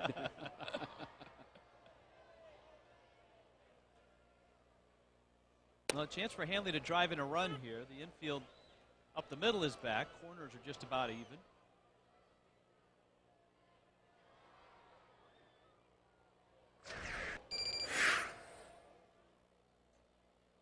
His on-base percentage, his batting average have been up. And that one's a fair ball. Almost the same spot as Abercrombie's. Reggie scores. Hanley's around 2nd, and he'll stop there. So a couple of doubles down the left field line produced a run. And maybe that long inning did affect Mark Mulder. We've seen some pitches up. The fastball that Reggie Abercrombie hit. Look at this curveball. Up, good swing. And a sharp shot past Rowland. 8th double of the year for Hanley Ramirez. You know, Scott Rowland leads the Cardinals in doubles with 6. I know. You would think with all the pop and power and speed that they've got, they would have more than that. Ugla takes outside. Dan has lined out twice. Josh Willingham has 10 doubles. But the American League leader in doubles, Mike Lowell, has 16.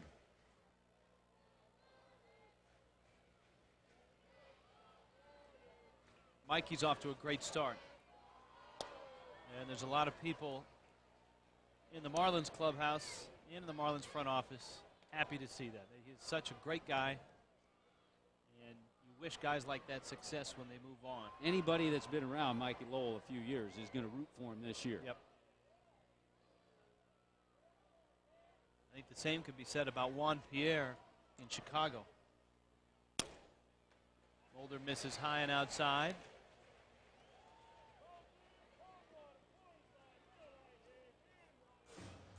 All of a sudden, he's fallen behind Ugla at 3-0, and after Ugla, you've got Miguel Cabrera on deck, and then into Willingham.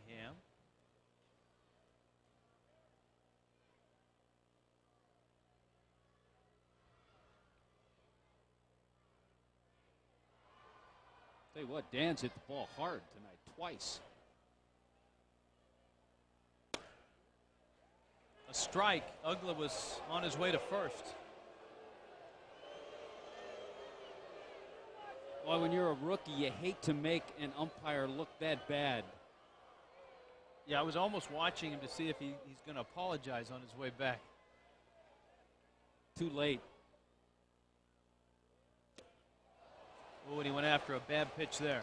Threw him a 3-1 changeup, got him to chase it. Now he has him set up for just about anything. And with his reaction on that 3-0 pitch, if it's close, he better swing. He's got a quick trigger behind the plate with Jeff Nelson, huh?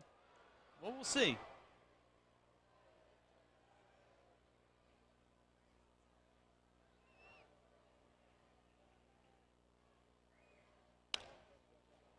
Fights it off. I think Nelson's worked a pretty good game behind the plate. Yeah, he has. Yeah, he has.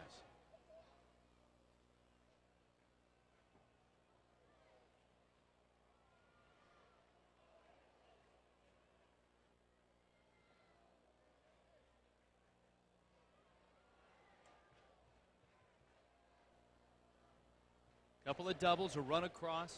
Ramirez at second. Ugla hits it hard again, and this one's a base hit. Encarnacion up with it. Ramirez will hold at third. Pujols cut the throw, then almost fell over Ugla. So 3 hits in the inning. Here comes Cabrera with runners at the corners.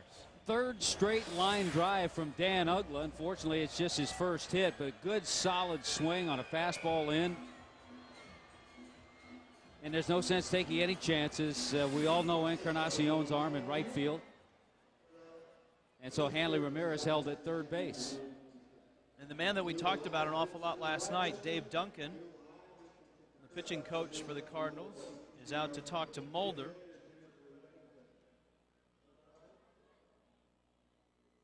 Duncan joined Tony La Russa in 1983 in Chicago, and they've been together since.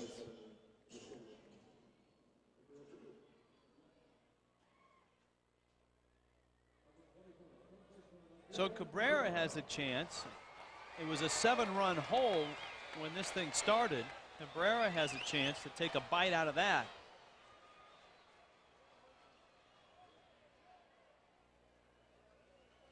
Oh for 1. He's walked and bounced out. And he goes opposite way, lines it foul. Here's that other situation that parallels Dontrelle Willis. And you hope that Miguel Cabrera, when he does have these opportunities, I mean, he doesn't have an opportunity every time, doesn't put too much pressure on himself and say, I have to drive in the run here. I mean, we saw him in Washington with some great swings in that 5 RBI game. And I think that first foul ball is a similar swing to we saw at RFK.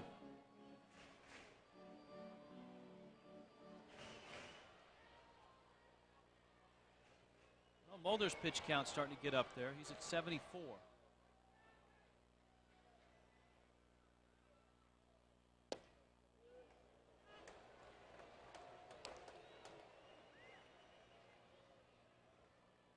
This is turning into his longest inning. Well, all the other things we've talked about concerning Mulder, he's been pretty durable for the last 5 years. He's thrown 200 or more innings.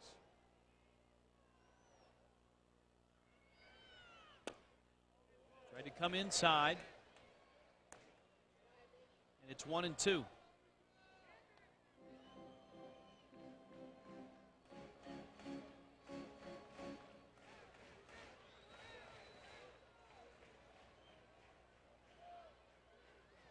Michigan State product. His 1-2 pitch. Cabrera hits it well, left center field. Evans going back, not going to get it. Into the corner it goes. Hanley will score. Ugla around third. He will score. And Miguel Cabrera takes a 2-run bite out of that Cardinal lead.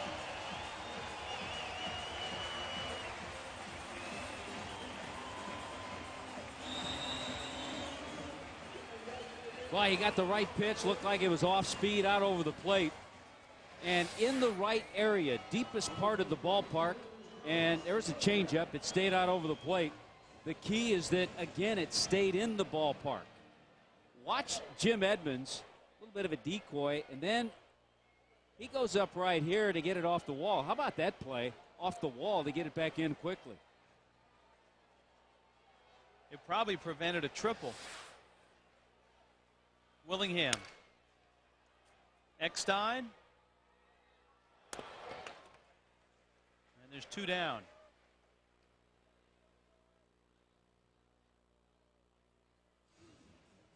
Tomorrow, the Marlins and the Cardinals finish the series at 105, and the first 5,000 kids 12 and under get a Jeremy Hermida baseball glove, courtesy of Tropicana Pure Premium and Publix. You can register your team in the largest youth baseball and softball pregame parade. Call 305-626-SAVE to get hooked up. Now Borchard. Tell you one of the numbers that I saw in the Cardinal notes that I really don't like about Mulder. When he gets 4 or more runs of support, and yes, he's gotten support tonight, 7 runs.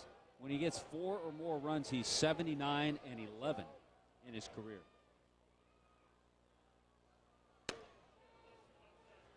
Misses outside.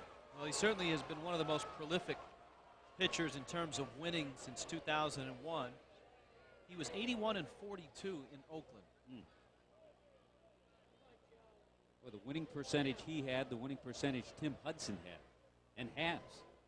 And of course, Zito completed that trio. Ground ball, rolling.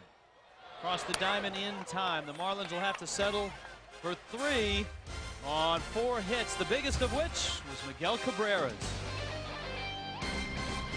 Back to Dolphin Stadium. The name Cy Williams. Had you ever heard of him? Well, Albert Pujols brought Cy's name back into the limelight because the home run yesterday was his 16th, the fastest to ever get 16 home runs. That's 30 games since a guy by the name of Cy Williams. He played from 1912 to 1930. Turned out to be one of the worst trades the Cubs ever made. They had him early in his career. They traded him to the Phillies for a veteran, and Cy Williams was a prolific slugger. There he is in his 19-year career. Had 251 home runs. His best year, though, we'll get another look at that, was that 1923 season when he hit 41 home runs. That was the year where he hit 15 in 1 month and 16 in 30 games. 41 that year. Fine career. He played for managers like Tinker, Evers, and Chance. He also played football with Newt Rockney and became an architect after his fine major league career. But the fastest to 30, Cy Williams, the other Cy, and Albert Pujols. Guys? Yeah, his real name was Fred, but he went by Cy. Pretty good numbers. 251 career home runs, over 1,000 RBIs. Went to Notre Dame, did Cy Fred Williams. Wonder how he did against Cy Young. We'll never know. Don't think they had pitcher batter matchups. They didn't have those matchups, yeah, back then. All right, Encarnacion, after Vargas with a stirring strikeout of Pujols, opens the inning. And Encarnacion fouls it back. I think the little shorter stride has really helped Jason Vargas to stay on top more, keep his fastball down. That's something you touched upon 2 nights ago in Washington, D.C.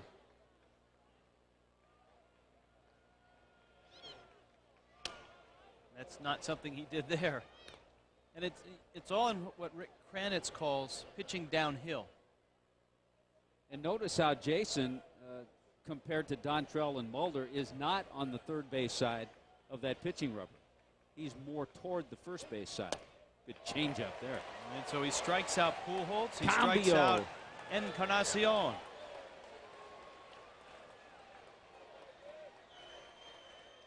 Marlin fans, you get hooked up with the excitement of Marlins baseball and plan a group outing.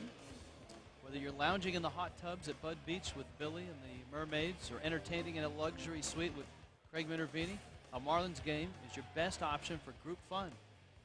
Call 305-626-SAVE. Save up to 50% off individual ticket prices. So Vargas has struck out Pujols. He has struck out Encarnacion. Now he's out in front of Roland 0-1. And now it's 0-2. Notice how we showed you Mulder and Dontrell on the third base side. Jason just about all the way over on that first base side. That's because he likes that angle a little bit better.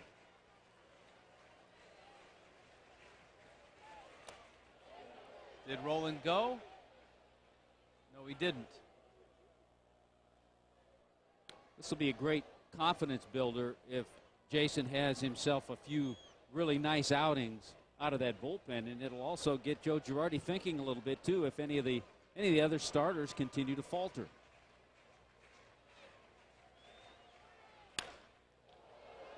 Rolling to center field, a lot of room out there for Abercrombie.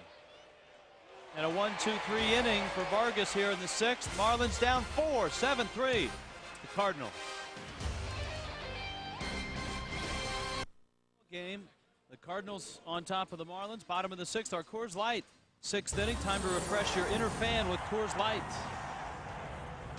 There is no place in baseball for steroid use. I think it's a bad thing, and it sets a bad precedence for the young kids that are trying to get into the sport.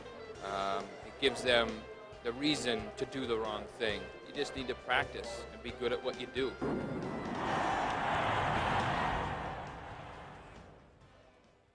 Miguel Olivo leads it off. Bottom 6. Olivo, Vargas, Abercrombie. And it doesn't look like Vargas is going to take his at bat as Aguila's on deck.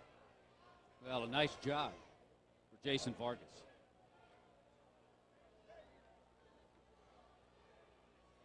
Olivo twice has bounced to Roland at third. Off of Mulder's glove. And he gets the out. And you can see that the Marlins now here in the second, third time around are starting to get a few better swings at Mulder. The other thing, too, I think we've seen Mulder get a few more pitches up in the strike zone. And a lot of that could have been because he was on the bases, because he has battled some back stiffness. Boy, look at the reactions.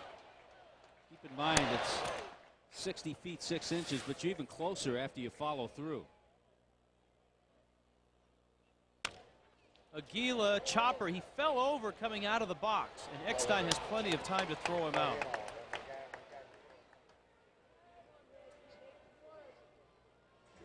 And very quickly, there's 2 outs here after a long 5th inning in which the Marlins put pressure on Mulder and scored 3 runs. He's got 2 very quick outs.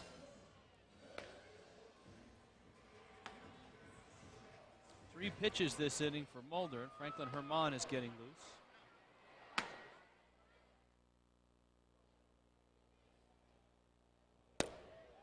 Abercrombie started the rally in the 5th with a double.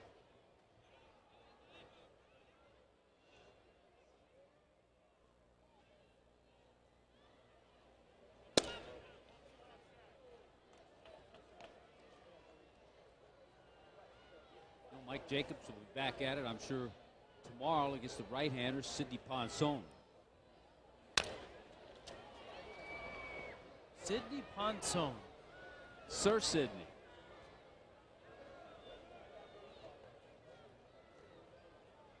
No, I'm not sure. Did they take away that title Possibly. when he got in a little trouble? He's had some off-field troubles, but from what I was told by the Cardinals, he's been a model citizen with St. Louis, and he's off to a good start. Once you're knighted, you can't be deknighted. Deknighted.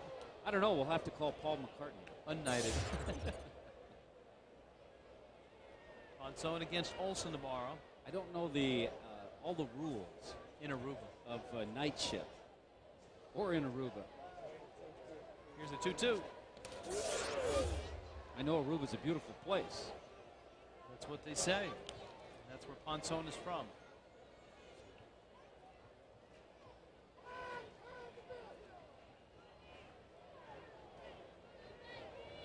Mulder is from just outside Chicago.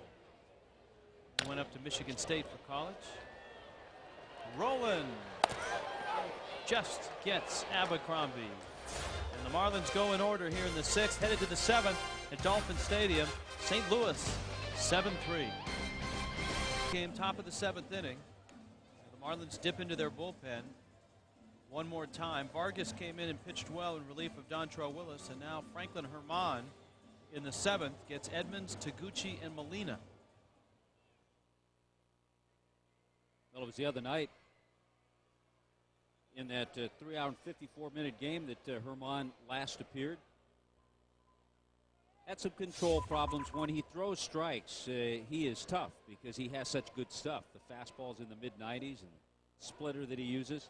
He'll throw an occasional breaking ball.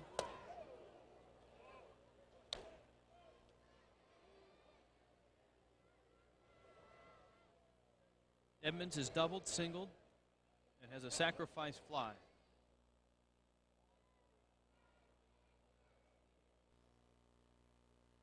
Couple hits last night.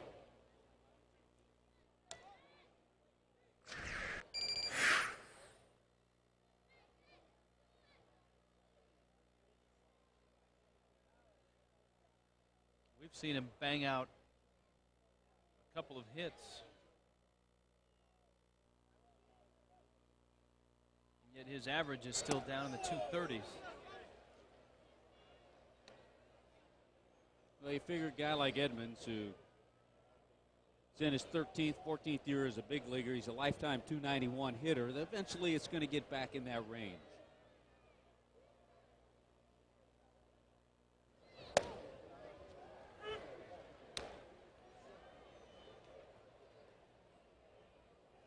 Count 3-1.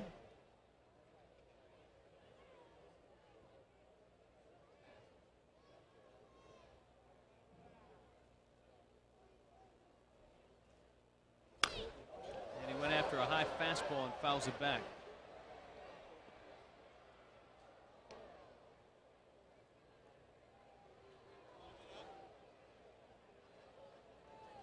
Jim Edmonds has appeared in 10 postseason series, and he has homered in 8 of them.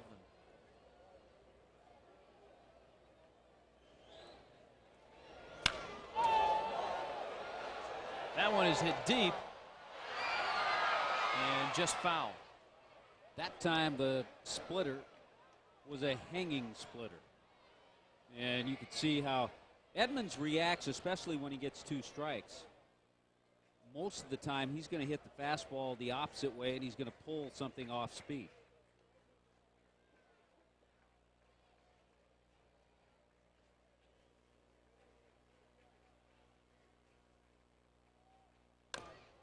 He's been to the World Series just once. Remember, he was not an Angel when they went and won the series. He had already arrived here in St. Louis.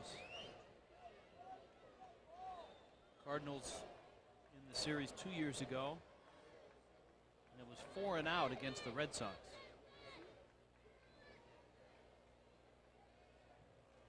In fact, the American League, as there is discussion about the American League versus the National League, many people feel the American League right now is stocked with better teams. If the World Series is a measuring stick, that's true in the last 2 years. 2 4-0 sweeps for the American League.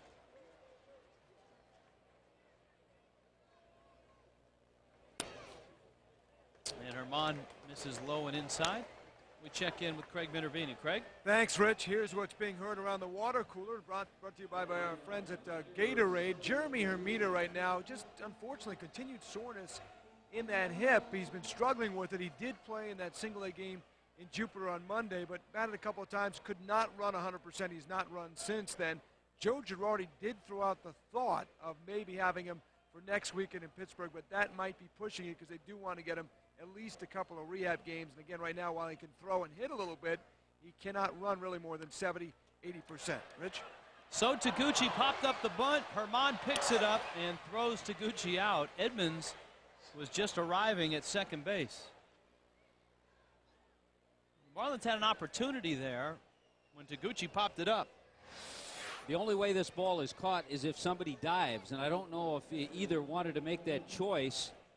Herman was a lot closer. If he makes a dive, you don't see too many pitchers do that. And if he does and catches it in the air, Edmonds was guessing all the way with Taguchi's ability to bunt that he was going to get it down. And if you're a Levo and you choose to dive, you're going to get run over by Franklin Herman. By the way, I'd love to be a fly on the wall in the dugout to listen in on that conversation Dontrell's having with Joe Girardi. Can we get Craig any closer? We can do the next best thing, Tommy. We can have Craig ask Joe tomorrow on Marlins on Deck. There you go.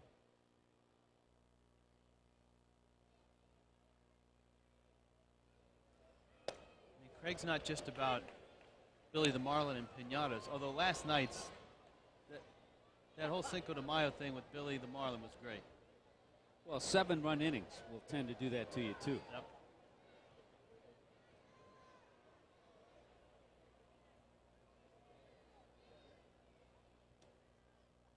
Yadier Molina on the ground. Cabrera for the second out.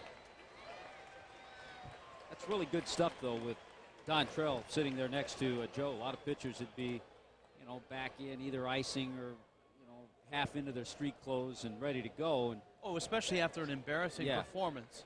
So that's good stuff there.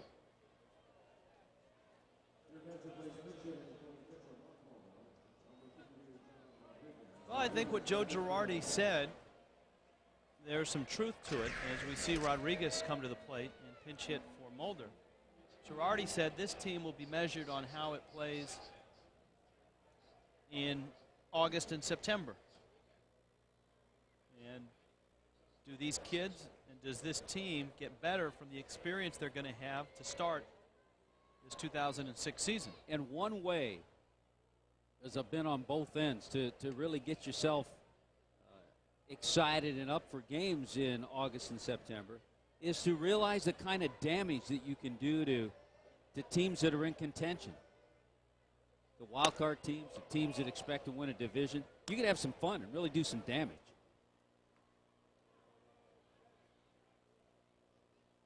Certainly Girardi is hoping to straighten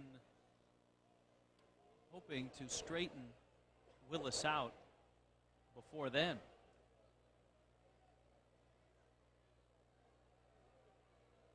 Rodriguez takes up. Franklin Herman taken over here in the 7th inning. The Cardinals, just like they did last night, exploding in the 5th inning in this one. They had a single run in the 2nd and another in the 4th, and then put 5 on the board and chased Dontrell Willis in the 5th.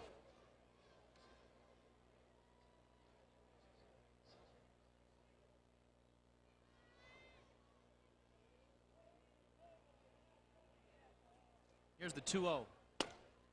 Rodriguez takes high. Cardinals have big right-hander Adam Wainwright loosening up, who has really done a nice job in that bullpen. Wainwright will come into the game with an .066 ERA in 9 appearances.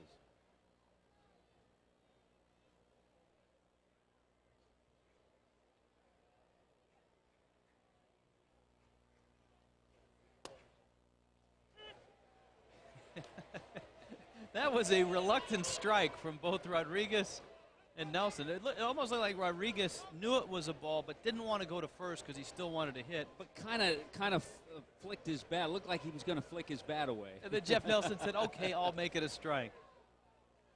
And it's 3-1. That one is a strike. Now it's full.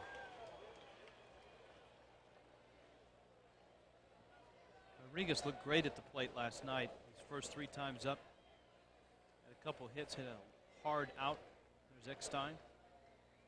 Man in motion in the on-deck circle, David Eckstein. Never stops. I mean, you're not going to see David Eckstein. You know how I used to see hitters on one knee? Hank Aaron used to always be on one knee, and as he walked to the plate, he'd slip his helmet on. But, I mean, Eckstein's always in motion, the on-deck circle. 3-2 pitch. That's a ball. And so Eckstein is now in motion to the plate. Yeah, right now, Dontrell doing most of the listening and Joe doing the talking.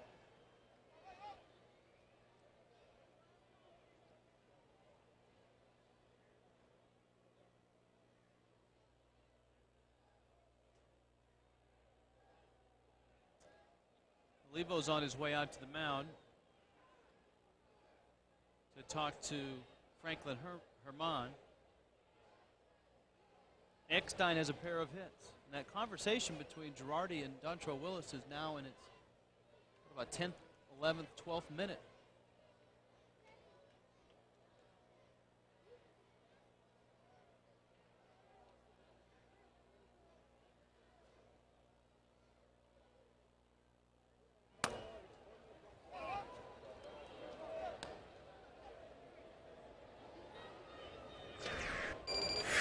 Eckstein was an all-state performer in high school, at Seminole High School, and yet he had to walk on at the University of Florida. So he makes the team, and he becomes a 2-time All-SEC pick.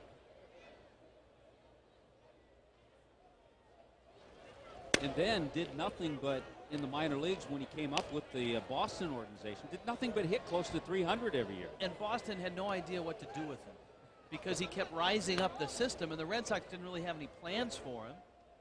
There was a scout that worked in the Red Sox organization that moved on to the Angels organization. Here's a 2-0 pitch.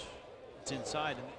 And the Angels were, they were looking for some middle infielders, and the scout says, there's a guy in the Boston system, and I think he might be available, and darned if the Angels didn't put a waiver claim and got Eckstein. His first year in low A, rookie ball, he hit 301. Next year in Sarasota, Florida State League, he hit 306. The next year in Trenton, in Double A, he hit 313. He was a 19th round draft pick. And he's on his way to first, and the bags are loaded. Franklin Herman is in some hot water. This copyrighted telecast is presented by the authority of the Florida Marlins LP and may not be reproduced or retransmitted in any form. The accounts and descriptions of this game may not be disseminated without the express written consent of the Florida Marlins LP.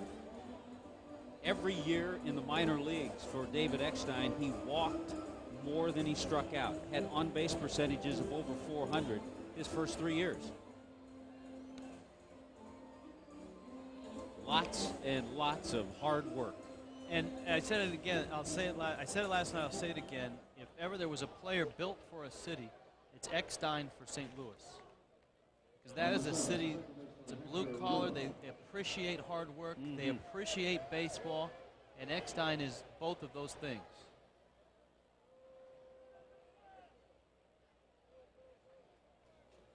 Here's Luna, who has 2 hits. Herman, after the visit from Kranitz, misses high. And this could get ugly quickly if Franklin Herman doesn't start throwing strikes.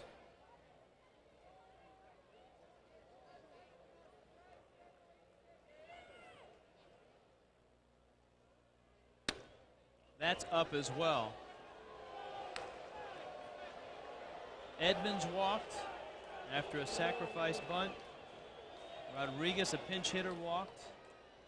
Eckstein walked. If Luna walks, then Pujols comes up. I have to be honest with you, when the Marlins were able to pick up Franklin Herman, one of the thoughts you wonder, why would an organization such as the Tigers allow him to be put on waivers? Well, I think we've seen both sides. We've seen the side that says why, because there are many times like tonight that he has trouble with his control.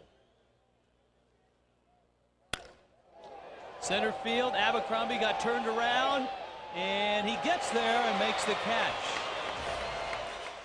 Franklin Herman walking a tightrope in the 7th. Cardinals on top, 7-3. A big inning by the Cardinals, and this conversation with Dontrelle Willis and Joe Girardi is going on in about 20 minutes now that they've been right next to each other. It's been an animated discussion. Willis absorbed the damage in the 5th, and the Marlins hitting here in the bottom of the 7th. To be honest, one of the longest conversations I've ever seen a player have with a manager during the course of a game, and especially a pitcher who's been in the game and then has been taken out of the game. You know, in watching that conversation as Wes Helms steps in, one of the things that jumped into my mind was, I'll bet Joe Girardi wishes he could catch Dontrelle Willis in his next start. You bet. You bet. You know, because for Girardi to communicate to a pitcher, it's always been as a catcher to a pitcher. And yeah, he was the bench coach in New York. Ground ball, base hit. Boy, the Marlins have been able to get a few down in that corner. Taguchi up with it. And Wes Helms has got a double, and here's our game summary. Well, let's check in on the Cardinals. They started to put the bats together in the 5th inning. That was Encarnacion with a triple and 2 RBIs. How about Yadier Molina? He drives in a run with an opposite field shot. Some good hitting by St. Louis. Even Mark Mulder trying to help himself get that 100th career victory, drives in a run. The Marlins started to creep back, and they're still creeping. Miguel Cabrera, big double, driving in 2 runs to straightaway center field.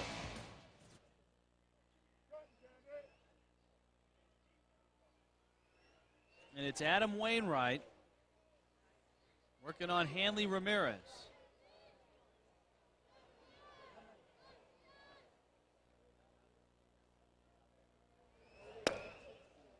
Fastball strike. Hanley is a double and a single.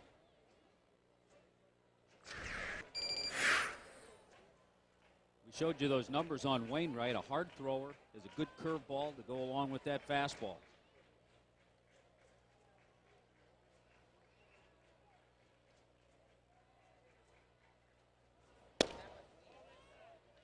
Marlins put 3 on the board in the 5th. And Ramirez double knocked in their first run of the game. Cabrera then drove home both Ugla and Ramirez with a 2-run double.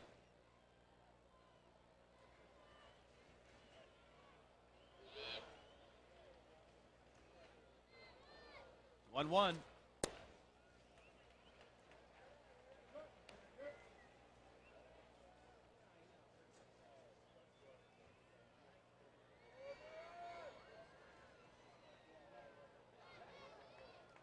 Dontrelle in the previous shot was a little animated with what he was saying. Now he's listening to what his manager's saying.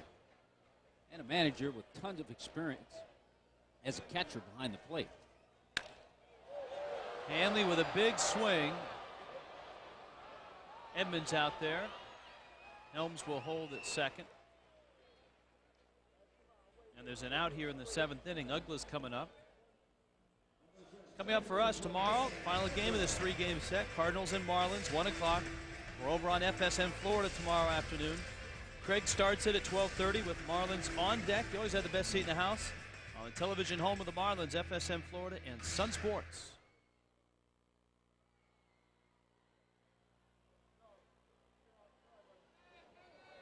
Ugla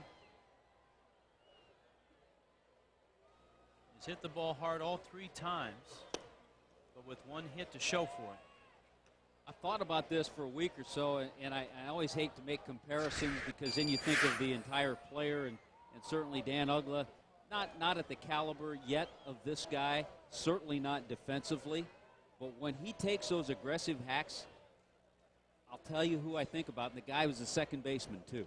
All right. Can I guess? Yeah, you can guess. How about Chuck Knobloch? No. Brett Boone. Yeah, that's He good. has aggressive Brett Boone hacks at the plate. That's a good call. Wes Helms. His double opened the 7th. Knobloch didn't have the power that Dan Uggla shows. Or Boone had. Or Boone had, yeah. And the fastball snuck it by him.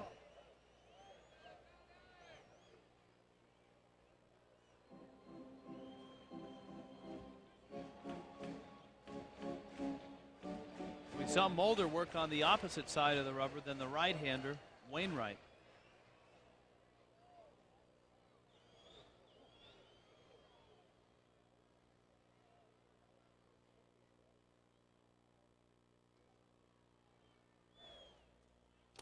In the dirt.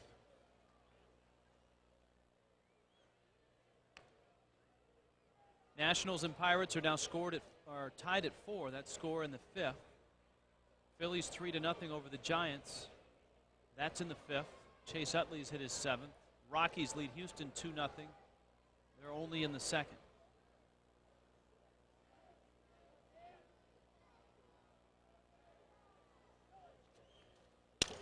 Broken bat, roller. Eckstein. 2 down. He makes all the plays as well.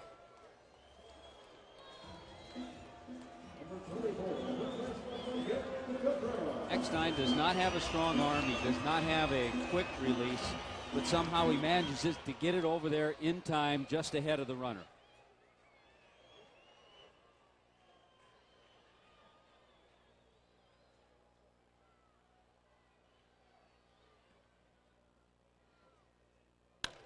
Cabrera, left field, Taguchi, got room. And the Marlins' hopes die here in the 7th. Cardinals on top, 7-3. Montrell Willis has been replaced by Rick Kranitz next to Joe Girardi. Top of the 8th inning. 7-3 Cardinals on top of the Marlins. Albert Pujols, who was 1 for 4, stands in against Franklin Herman.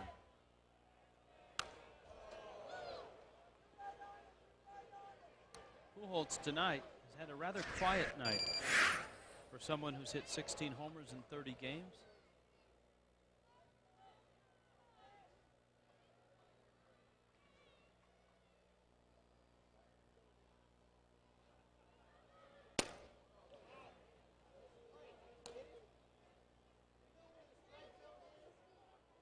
White Sox lead Kansas City 6-1. Jim Thome just hit his 13th. That's in the 6th inning.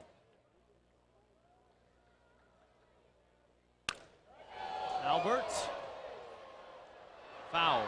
I think it's interesting when you look around baseball and with what we do, we read a lot of box scores, and for some reason last night or this morning looking at a lot of the box scores, there were meltdowns in a lot of bullpens around baseball, and it's something that the more and more in this era of the game, you look at those 6th and 7th and 8th innings, and it's amazing how teams struggle. Willingham. One down here in the 8th. Aquavelva cool under pressure. Who is it tonight? Juan Encarnacion. This shot in the 5th inning drove home 2. Encarnacion made it into a triple. And it got the Cardinals on their way. Aquavelva keeps your face toned and fit. Also available in a soothing ice bomb. They need to get him on track with some consistent hitting. Coming into the game, Encarnacion was 2 for 29 with runners in scoring position. Why do you think that in this day and age there are more meltdowns in the 6th, Well, 7th, because and you're 8th? seeing it more because more pitchers are going 5 and 6 innings. So now the bullpens come into play, and there just aren't enough good pitchers, I don't think, to put around to the 30 major league teams in bullpens. Before, you had starters who were taking games in the 7th, 8th innings, and you needed just a couple of guys to handle the end of a game. But, I mean, even the Yankees last night, Messina had like an 8-1 lead. I think they won the game 8-7. But Farnsworth, Aaron Small, even Mariano Rivera came in, gave up a couple of hits, and then finally got them out of the jam.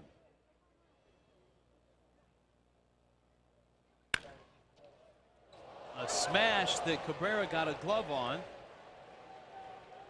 And Rolen is aboard. What will be a base hit. Rolen is 3 for 5 tonight. Happy to have him back. He's swinging the bat well. Takes care of that split finger pitch.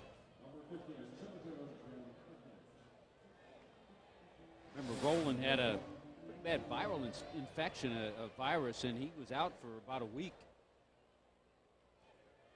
Speaking of that, sounds like Todd Helton is hopefully on his way Played a back. rehab game, I think, the other night. Yep. He's chomping at the bit. He wants to get back. Especially with his ball club finally out of the forest and up around the top of the standings.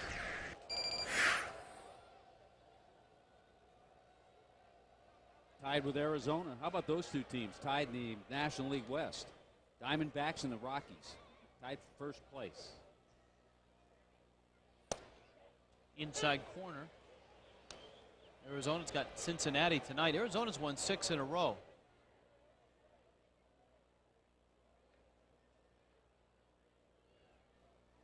Colorado has a 2-0 lead over Wandy Rodriguez in Houston in the second. Arizona got a great game last night from, and again, West Coast games, you don't read a lot about them, from Brandon Webb, who took his record to 5-0, and his ERA is a little over 2. Yeah, the Padres have won 6 in a row as well. They're a game under 500. They got a great game last night from an unlikely source.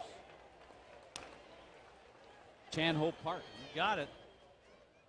They had to bring in Trevor Hoffman, not in the 9th, but in the 10th, as that ball game went 12.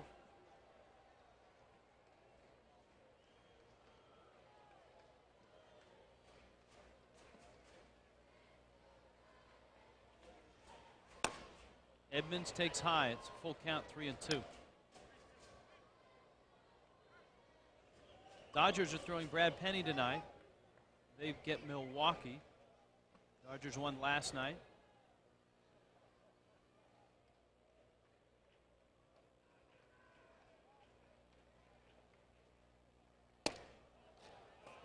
Whoa, Franklin Herman thought he had strike 3.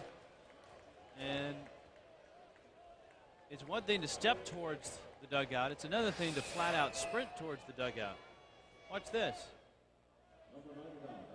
Exit stage left. Well, you know what? When you've walked 4 guys, you might not get that pitch. If you've been around the plate in your appearance out there, you may get that pitch. When you throw 40 pitches in less than 2 innings, you're not going to get that pitch. So Taguchi fouls it back.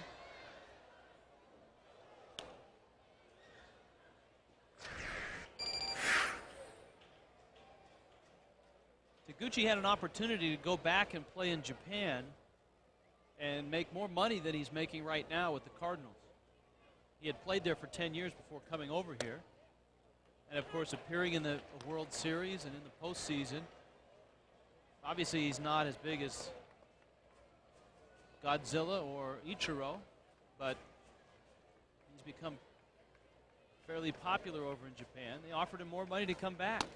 And he decided, no, I want to stay here. I like playing in St. Louis. Boy, when you look at him, too, he's slight of build. He's about 5'11", by 165 pounds. Hey, and look at that. Chokes up on the bat. Well, he can hit the ball out of the ballpark. Marlins found that out last year the hard way. Well, he hit 8 home runs last year.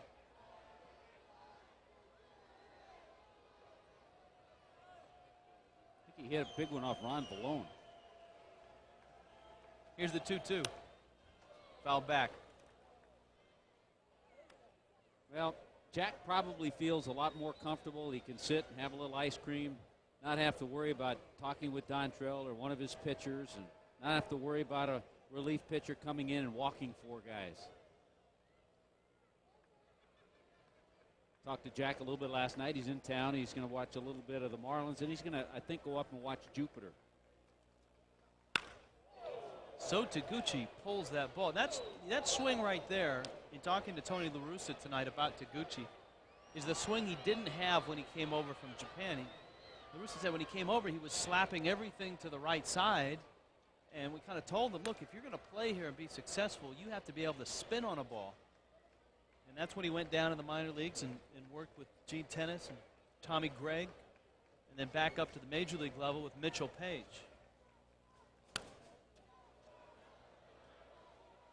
And Page said when he came back to the major leagues, he was a completely different pitcher, or a completely different hitter. He had eliminated that big leg kick. And I think you saw a lot of that, too. I remember watching that game when Japan played Korea in the World Baseball Classic. You saw a lot of hitters with the high leg kick, making contact, slap hitters.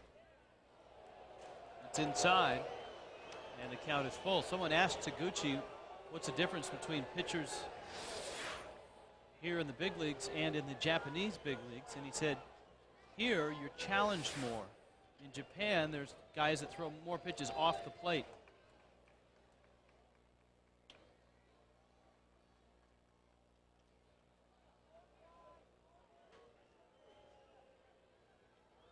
Braden Looper in the bullpen.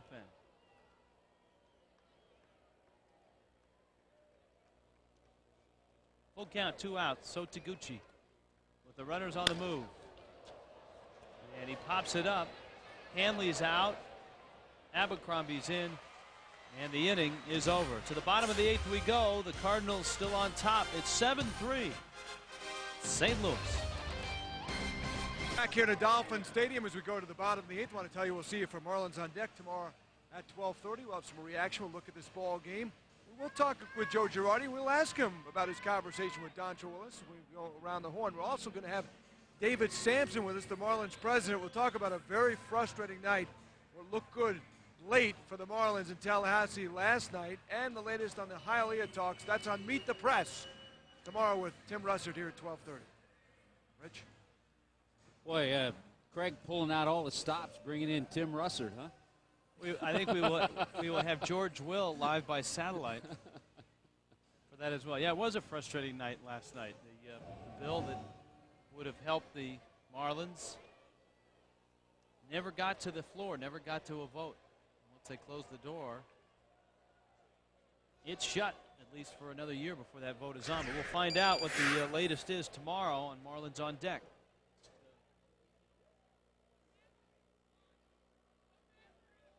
Here's Willingham.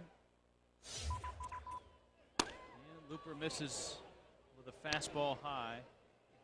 Josh 0 for 2 tonight. Marlins fans certainly remember Braden Looper. He has always been a very durable guy. You look back at his first year in the major leagues. That was '99 with the Marlins. Got an opportunity out of the bullpen. Hammer deep and gone. And Josh Willingham has hit his 7th of the season. That guy picked the right seat. Continues to lead all rookies in home runs and RBIs.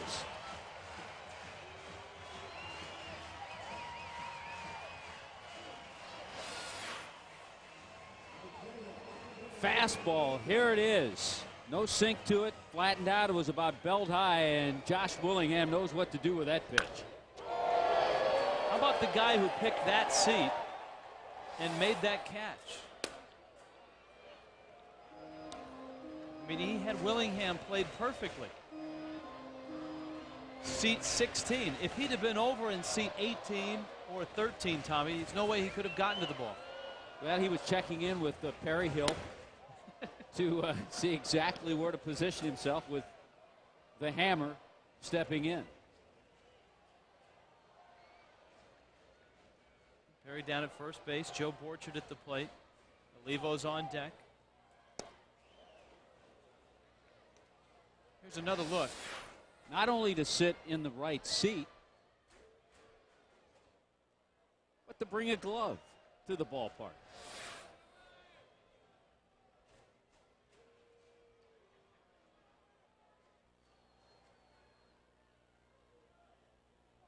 The 1-2.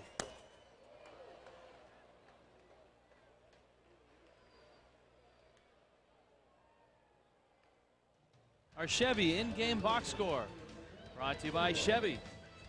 Take a look there. Scott Rowland with his 3 hits. Jim Edmonds 2 for 2. Top of the order productive with Eckstein and Luna. And for the Marlins, tougher go against Mark Mulder. At the top of the order productive. And of course the 2-run double by Cabrera and Willingham's home run.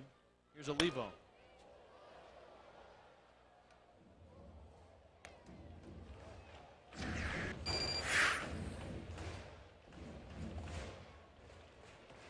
Yeah, the point I was going to make on Braden Looper, I don't believe he's ever been put on the disabled list. Which is rare for a pitcher, especially a middle relief or closing type guy. Spent time as a closer and, had his ups and downs. Certainly when you're a closer for the Mets, you're going to have that. Better in 04 than 05 as the Mets closer. But I think this role is probably the best suited for him. Olivo's got a base hit. And so the Marlins now in the 8th, down by 3. Will bring a Meziga to the plate to pinch hit for Franklin Herman.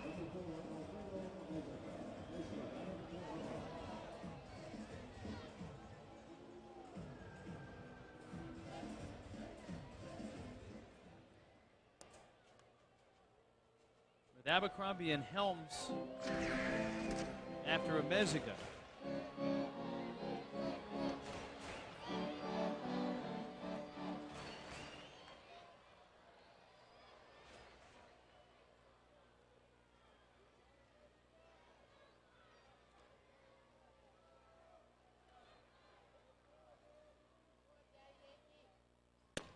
And Alfredo swings at the first pitch. 4 for 10 as a pinch hitter. Has started ball games at short, at second, in right, and in center.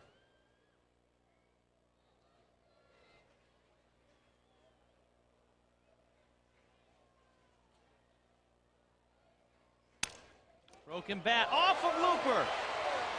His throw is, in time to get him. Meziga is out.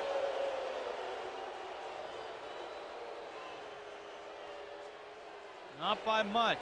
Well, that was a close play, and it almost looked like Looper was going to get tangled with Roland, get his arm tangled as Roland came over on this ball that caroms off him, too. There's the ball trickling over toward third. Now watch Roland, and there's Looper as he brings his arm back. Man, that's close. That's close.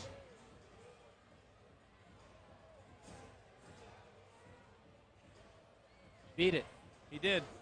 Foot on the bag before the ball's in the glove of Pujols. Now we got to look at 2 super slow-mo shots, but still close enough.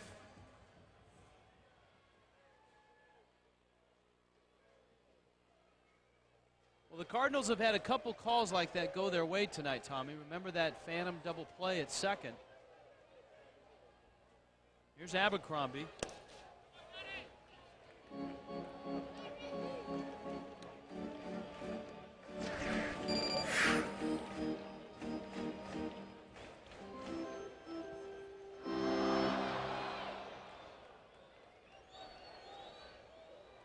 Abercrombie against Looper.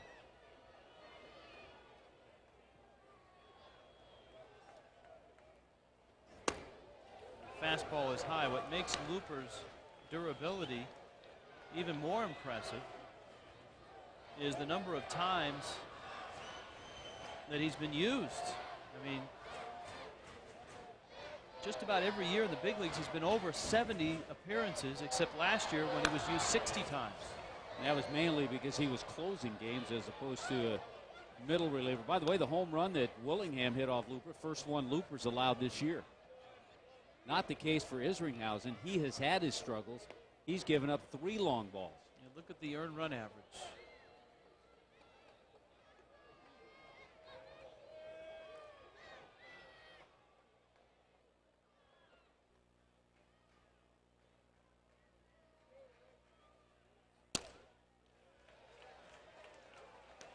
Three and one.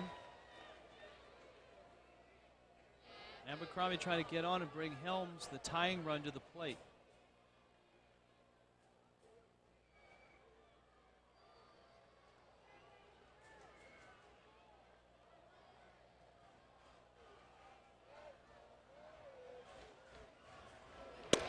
And he lost him.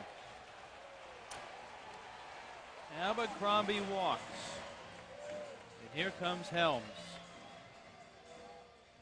And on Monday night, FSM Florida will present the Red Sox and the Yankees, the ultimate rivalry. It's an all-access look at the emotionally charged battle between two of baseball's most storied teams. The 21st Century edition stacks up. You got DiMaggio versus Williams, Reggie versus Yastrzemski, Monday, 10:30 on FSN Florida. Here comes La Russa, and he's got a double switch with him as he comes out. Yeah, it looks like Aaron Miles is coming into the game, too. Knowing Tony, it might be a triple switch. 7-4 Cardinals. Here's our Marooney called to the bullpen. Well, Braden Looper's stay was a little shorter than Tony La Russa had hoped for.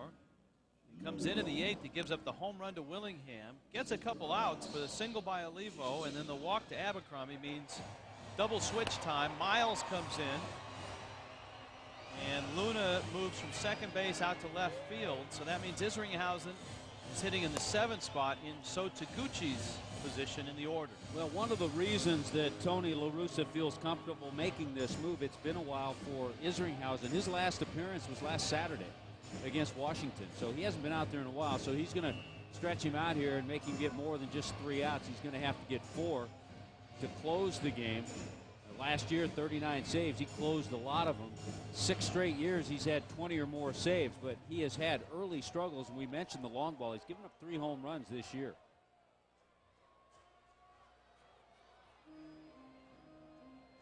Isringhausen, who when he was drafted out of community college was a center fielder. The Mets turned him into a pitcher.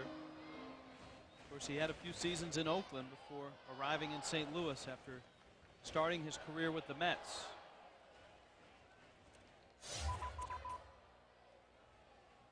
Helms.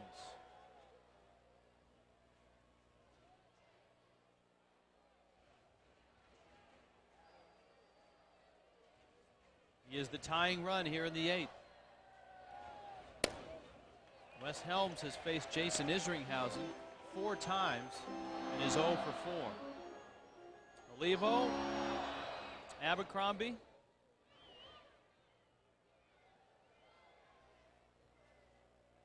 and Helms sitting on a 1-0 pitch.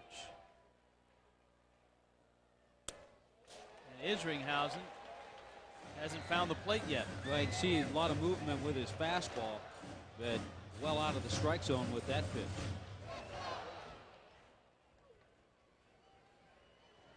Top of the order awaits with Hanley. La Russa has kind of played his hand here in the 8th inning.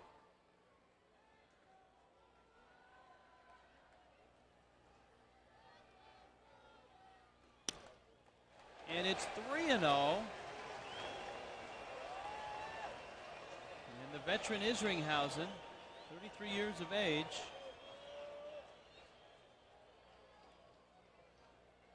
struggling.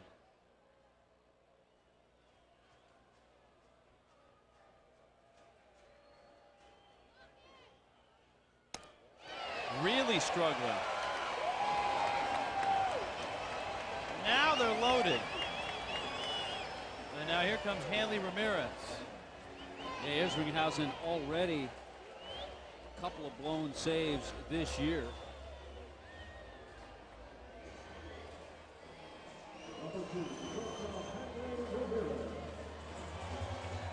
are going to run for Wes Helms. Joe Girardi inserting Eric Reed into the game. He's now at first base.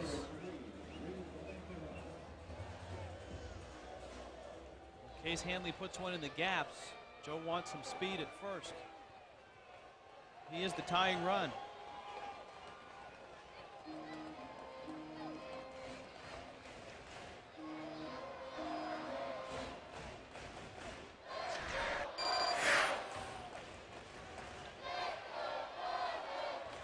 Another two-hit night for the Marlins' young shortstop.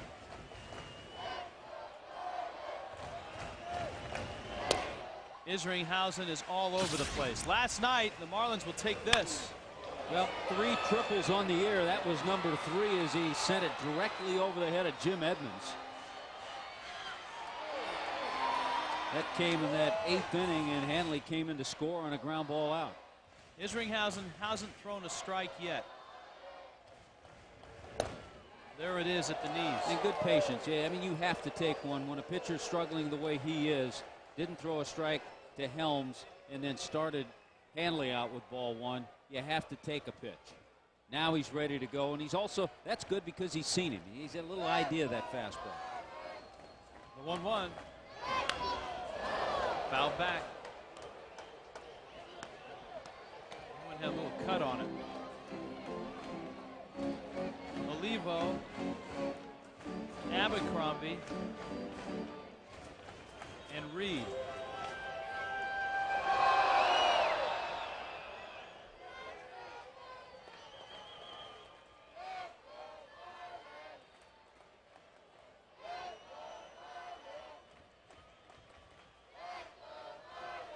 The 1-2, breaking ball, ground ball, in left field, base hit.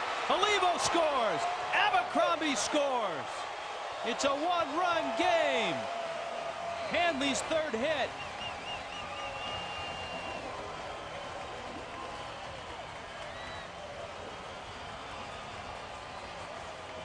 Well, I tell you what, it's all about making contact. If you make contact and put the ball in play, you're going to put pressure on the other team. There's the curveball from Isringhausen. Good at bat by Hanley. Nasty hop, gets by the Gold Glover, Scott Rowland.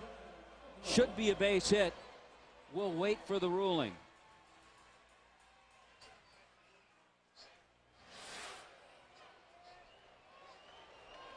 A 2-run single.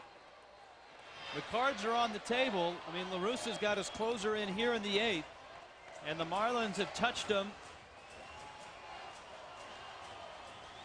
for 3 runs now. All 3 runs are charged to Looper. But Isringhausen walked Helms and gave up the RBI single to Ramirez. 3 hits and 3 RBIs for Hanley tonight. Ugla.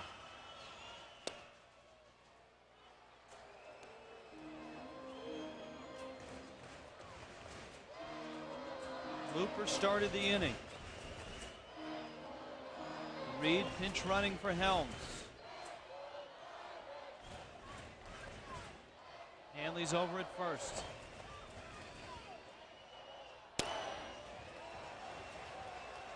One and one. Not good memories for Braden Looper here in this ballpark. Remember that big home run that Mike Lowell hit off of him, a game winner.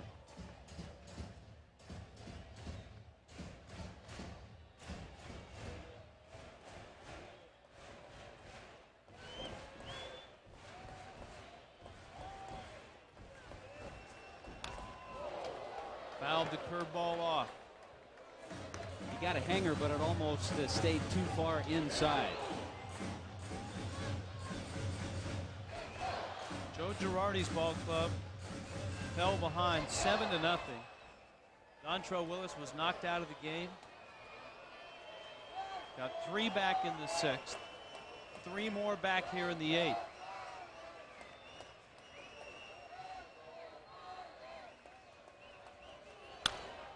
Ugla fouls it back. And they have speed representing the tying run at second base in Eric Reed. And not bad speed over at first base for a gapper and Hanley Ramirez. Reed the tying run, Hanley the go-ahead. With 2 outs here in the 8th.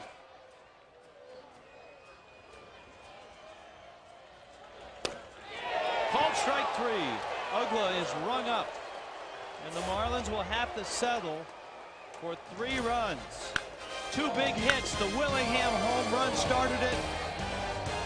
And Hanley Ramirez finished it with a 2-run single. Marlins down a run as we go to the 9th.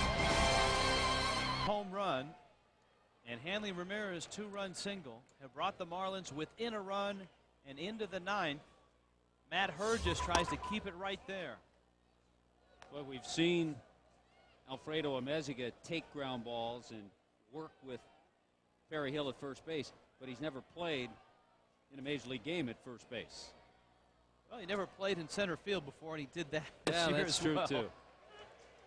That's why he's here. Hergis comes in. He gets Yadier Molina, Aaron Miles, and then Eckstein.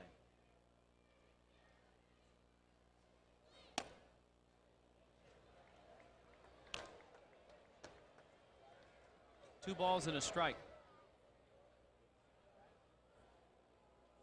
Molina had an RBI double in the 5th, but then again, who didn't? That was the big inning for the Cardinals. It's outside. 7 hits in the 5th inning. 3 of them doubles. When last night, 6 runs, 7 hits in the 5th inning.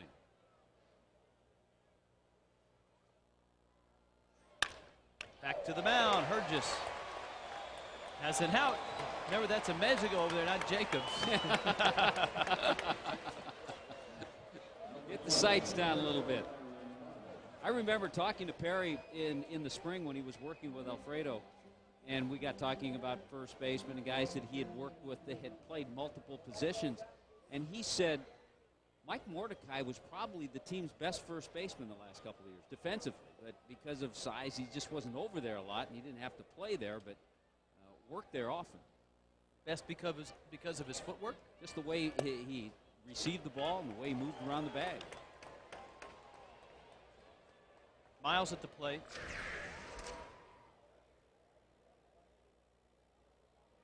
Came in the double switch. We saw him last night.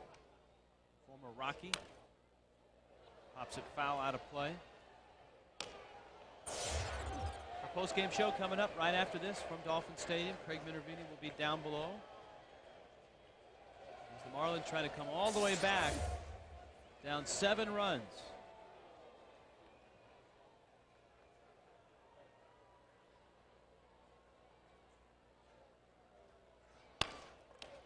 Another comebacker. 2 down. How about that? Amezaga with 2 putouts already. Marlin fans, don't miss a second of the action. Listen to every single Marlins game live online. MLB.com game day audio. Catch games you've missed on demand. Sign up now exclusively at FloridaMarlins.com.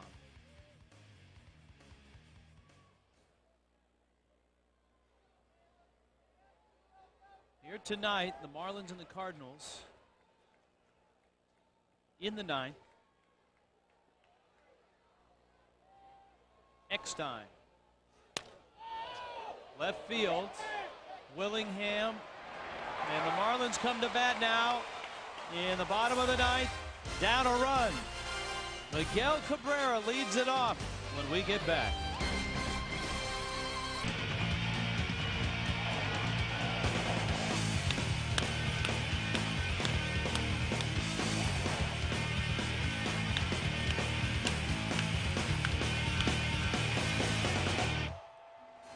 That is a 15-second capsule of what we've seen tonight here at Dolphin Stadium.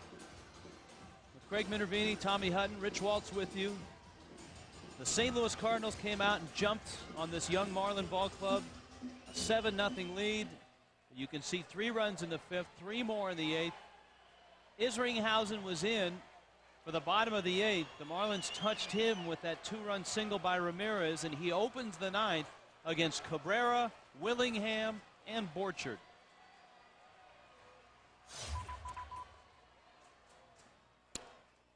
1-0. You know, one-run game, the two guys for sure that you'd like to see are coming up, Miguel Cabrera and Josh Willingham.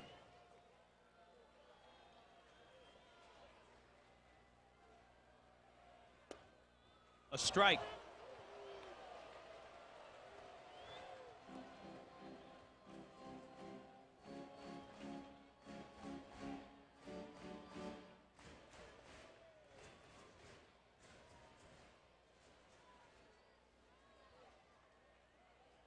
Isringhausen has had his problems this year. Off the end of the bat. Pujols just for a look.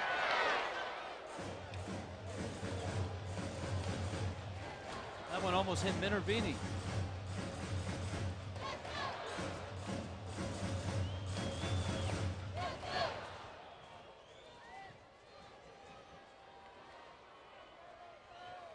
One and two. Two-run double. Cabrera has walked, bounced out, and flied out. Breaking ball, base hit. Before that pitch, you could see Yadier Molina signaling with his glove to keep this breaking ball down. I'll tell you what, we saw great hitting from Miguel in Washington, but if you don't get the pitch down, see the glove? But you also have to stay back. Miguel stays back, throws his hands at that hanging breaking ball, and just drills it right up the middle. Willingham.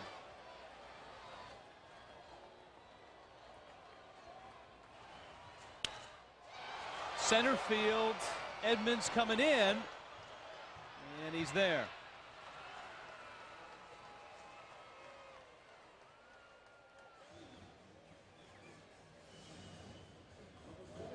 And no, you don't bunt there. I'm sure there's somebody sitting at home. Whatever happened to the sacrifice? Well, doggone it, if you bunt there, you can walk Borchard and you leave it up to Olivo and Amezaga to win the game. You got your best hitter up there, your leading RBI guy. Let him swing away. Just got under it and flew out. Here is Borchard. Because I know somebody at home saying, whatever happened to the sacrifice?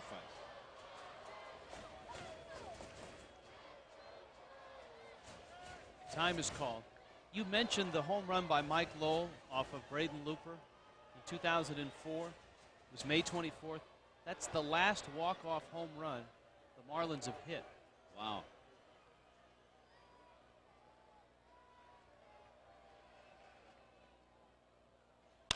Borchard, ground ball. Got one there. Got two there. And Albert Pujols starts a 3-6-3 double play. Isringhausen gets the save. And the Marlins comeback comes up short.